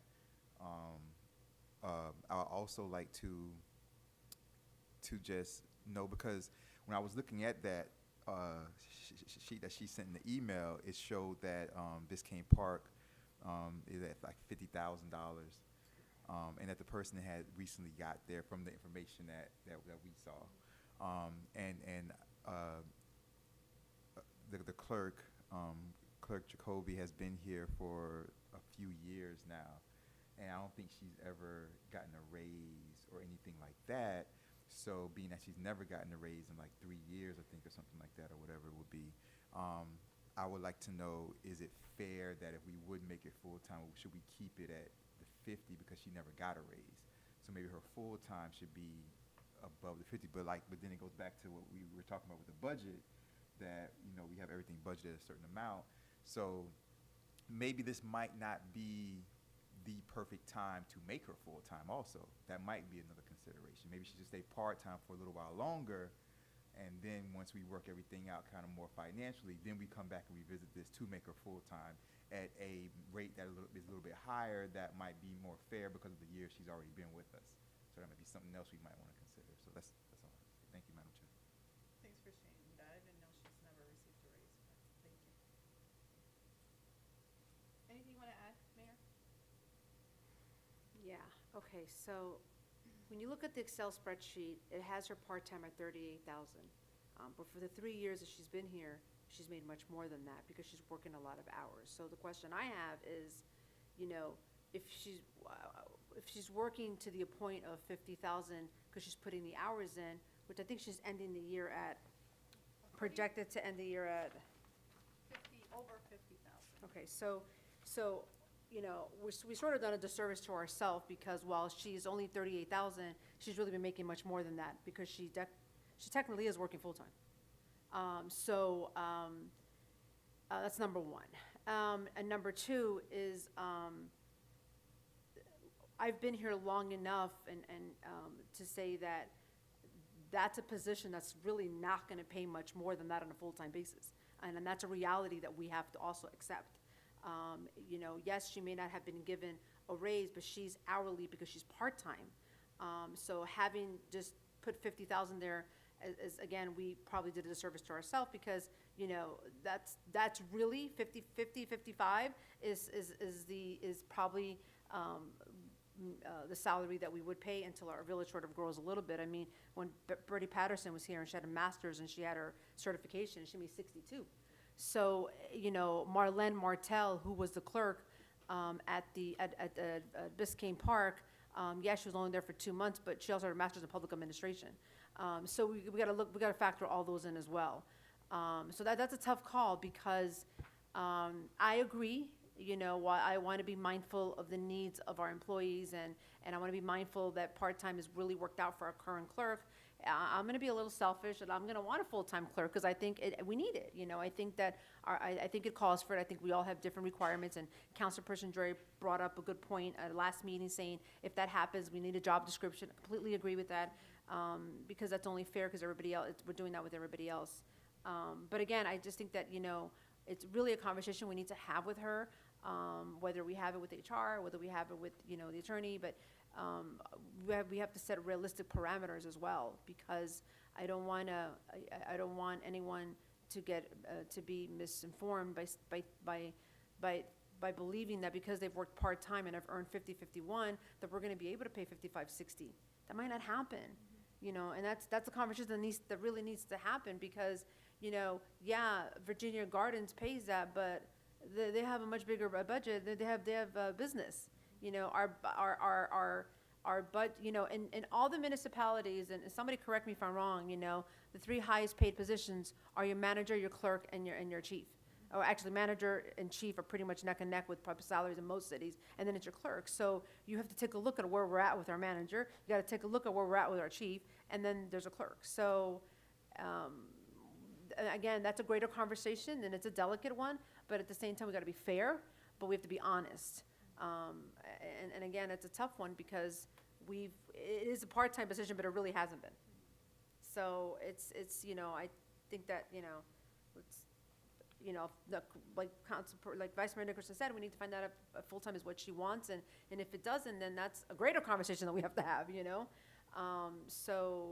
But I agree, I agree where, like, all this has to be solidified, and we need to dot our I's and cross our T's, and again, as the mayor, I would love a full-time clerk, but it has to be a win-win-win for it to work for all of us. If it, you know, that's so, if we can just figure that all out as chair, that's why you're the chair and I'm not, so figure that out and let us know how that goes and bring it to us. And bring it to us and we will discuss it, so. But, you know, when you take a look at that spreadsheet, we have to look at all the variables. It's really hard to compare all these towns, because one of the questions I had off the top of my head was, what's the difference between a governing body and the mayor and the council? It's the same thing.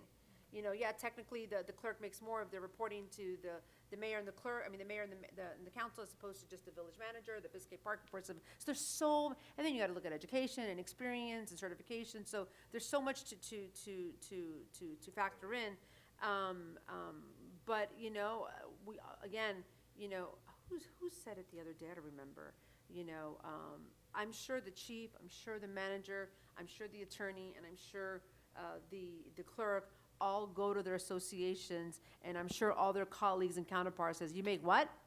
I am sure they all get that, and that's what I covered the other day. So we just have to be mindful who we are, what we are, and where we're from, because we are not any other town. We don't have business. Our millage rate is 8.3 as it is. We have only a $2 million budget. We can only expect to do so much that's realistic, so. Okay, so we will go ahead and do that. We will take your recommendation. But I do thank her for getting that to us, because that was a great, if we can get one for the managers and the chiefs, that'd be great too. Okay.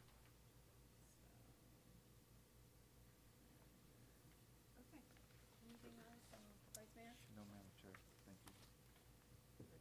Yeah, it was a great list that she sent, so it was very helpful. Okay, with that, that concludes the agenda items. We'll open it up now to Good and Welfare. Anybody from Good and Welfare want to come up? Please state your name and address for the record. My name is Warner Dreyer, 486 Northeast 87th Street. So based on that last note the mayor just said about we're a small town, you know, we can afford salary increases. I'm going to bring it up again, and I brought it up during the budget. I requested, based on the topic is about the salary increase we've given to the attorney position, just the attorney position here. So based on that information we just received, the manager, the clerk, and the chief are the top 3 positions that are being paid the highest in the village. And that we are in a state that we cannot afford to have raises. But based on the data that was provided by the CFO, and Christia has this data, and it can be shared to the rest of the team here, I requested it. In the last 5 years, the first 3 years, we only paid $20,000 to the attorney. The second 2 years, did increase to the highest $70,000. And the last year, we project something to be less than $70,000, correct me if I'm wrong, Christian, according to the CFO figures. So, coming up to this new budget process, we're incrementing the salary increase for this position to $96,000. That represents a $30,000 increase to our budget.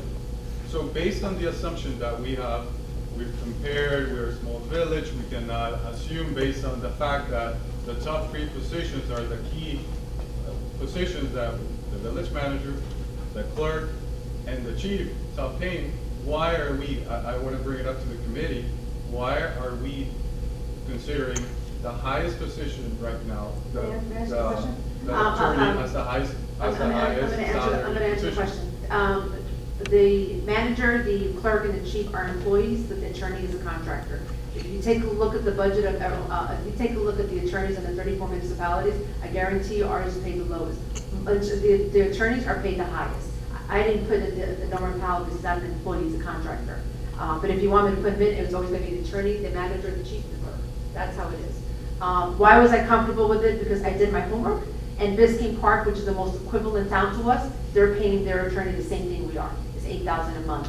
What I think a really important fact, and it was great that you asked for the 5-year plan for the attorney, but really important to note that that if the former firm left March 3rd, and when that firm left, we were at $60,000 year to date.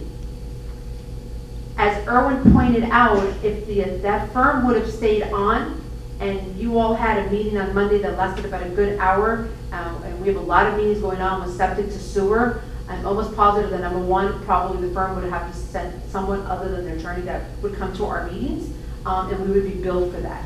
So I'm pretty sure that if we didn't have that firm, we would have probably ended at the same where we're at right now. We have March, April, May, June, July, August, September. We had 7 months in the fiscal year left, and we were at $60,000 already with the old firm. You have to factor that in 7 months. We probably, with all that we have, and not only with the septic to sewer, but all the meetings that the attorney now comes to, and with all the meetings that he attends that are like meetings with like the developers and banking and with the bond council and all that. We would be way over that. So be mindful, and I'll correct myself on the record. You can go to research all 34 municipalities. It's going to be the highest paid is generally the attorney, but there are some municipalities, they're the employees, but most, like us, it couldn't be the contractor, and then the employees would be the manager, the chief, and the And I think that's also, Just 1 second, I'd like to add that in addition to that, our current attorney is attending all of the committee meetings, which our previous attorney did not attend. So, again, I'm not comparing the previous attorney to the current attorney. I'm just stating the fact on the salary position, on the position that we're paying as well. And I did my research as well. So one of the examples that was brought up last time that I was here during the council meeting, it was Miami Shores. Miami Shores spends about $160,000 according to their budget on the attorney per the last statement you said you have checked, with other municipalities, right, around the area. But again, the revenues are higher, right? And I also checked with other municipalities where they have, attorneys for many years, and the attorney salary, the salary, it's, they're making probably, the same amount close to what we're doing. So, I'm just, again, I would like to, request the Finance and Admin Committee to revisit the salary that's being looked at the position for, for the attorney. it's not a salary, it's a contract. It's a contract So position. It's a salary we paid out to the contractor. But that is my request as a resident to the village, especially now that, we're going through this big loan of $1.2 million. Perhaps, that's my humble recommendation out to the committee. I'll keep bringing it up as in the upcoming meetings. And that question is addressed to, right now, to the committee. So. Yes. I don't speak in the third person. It's always in front of them. So So let me speak in the first person.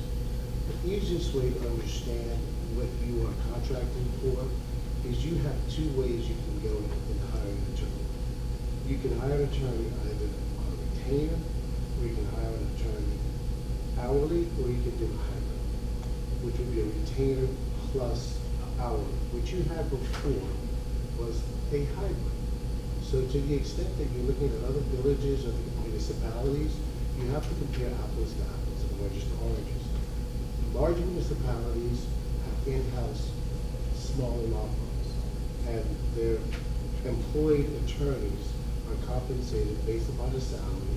They're also provided with a benefits package, which includes severance, vacation car allowances, which does not come into play in my contract.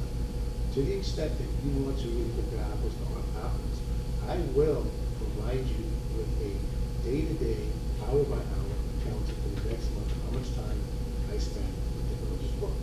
And that way you'll have a clear understanding of what the cost savings is. So to the extent that you want to go to an hourly, whether it's me or another law firm, sometimes I say you have to be careful what you ask for. Because the village is embarking on what I consider to be the most complicated period of time in its history. You've never had a commercial project. You've never done a septic to sewer transaction. You've never done half of the things that are required that are coming on board.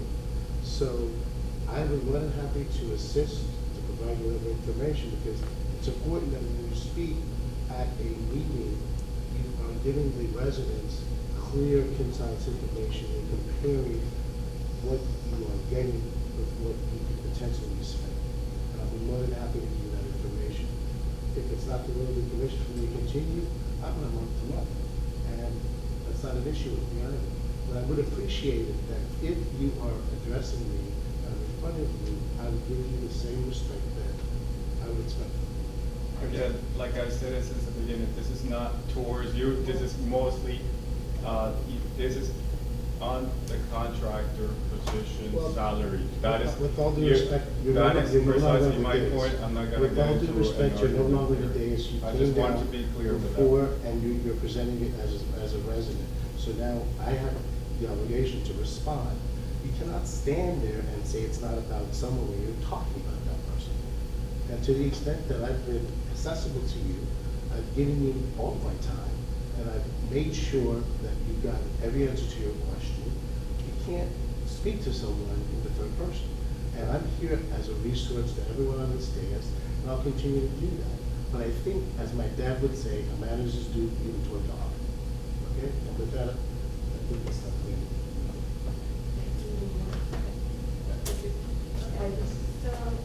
Iris, go ahead. Just a quick question to understand the numbers that you were discussing. The previous firm you said was at 60,000 after 5 months of work? That they had 7 months left before the end of the year? Hold on, October. It's October, November, December, January, February, March. I signed the last check, it was for 3 days in March, I believe, 5 days in March, correct? Yeah, 60,000. So five months, 60,000? Yeah. So that's about $12,000 a month, and what we're discussing now is 96,000 a year? And that's about 8,000 a month? That seems like a savings to me, considering the amount of work that we have coming to the village.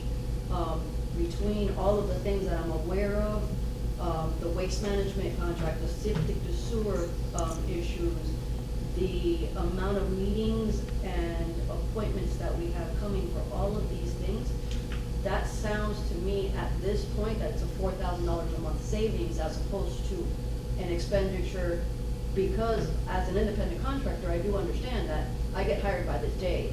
So my fee for that day stops at 10 hours. After those 10 hours, anything that I do is time and a half, or overtime according to my contract as a contract employee, and those terms are set up ahead of time. So I'm assuming that the hours that the attorney works and all that are based on the contract that was agreed to. And so it's still, I'm just trying to clarify the numbers. It seems to me like you're actually saving, at this point, $4,000 a month compared to the previous firm that we had that was on a, I guess, a hybrid type of scenario. Okay, thank you. Thank you, Iris. Okay, anyone else from the are going to end the admin and finance. Oh, motion to adjourn, please. I'll make a motion to adjourn. Go ahead, second. Motion's been, second, all in favor? Aye. Okay, we are ending at what time? It's 10:10, the admin and finance meeting ends.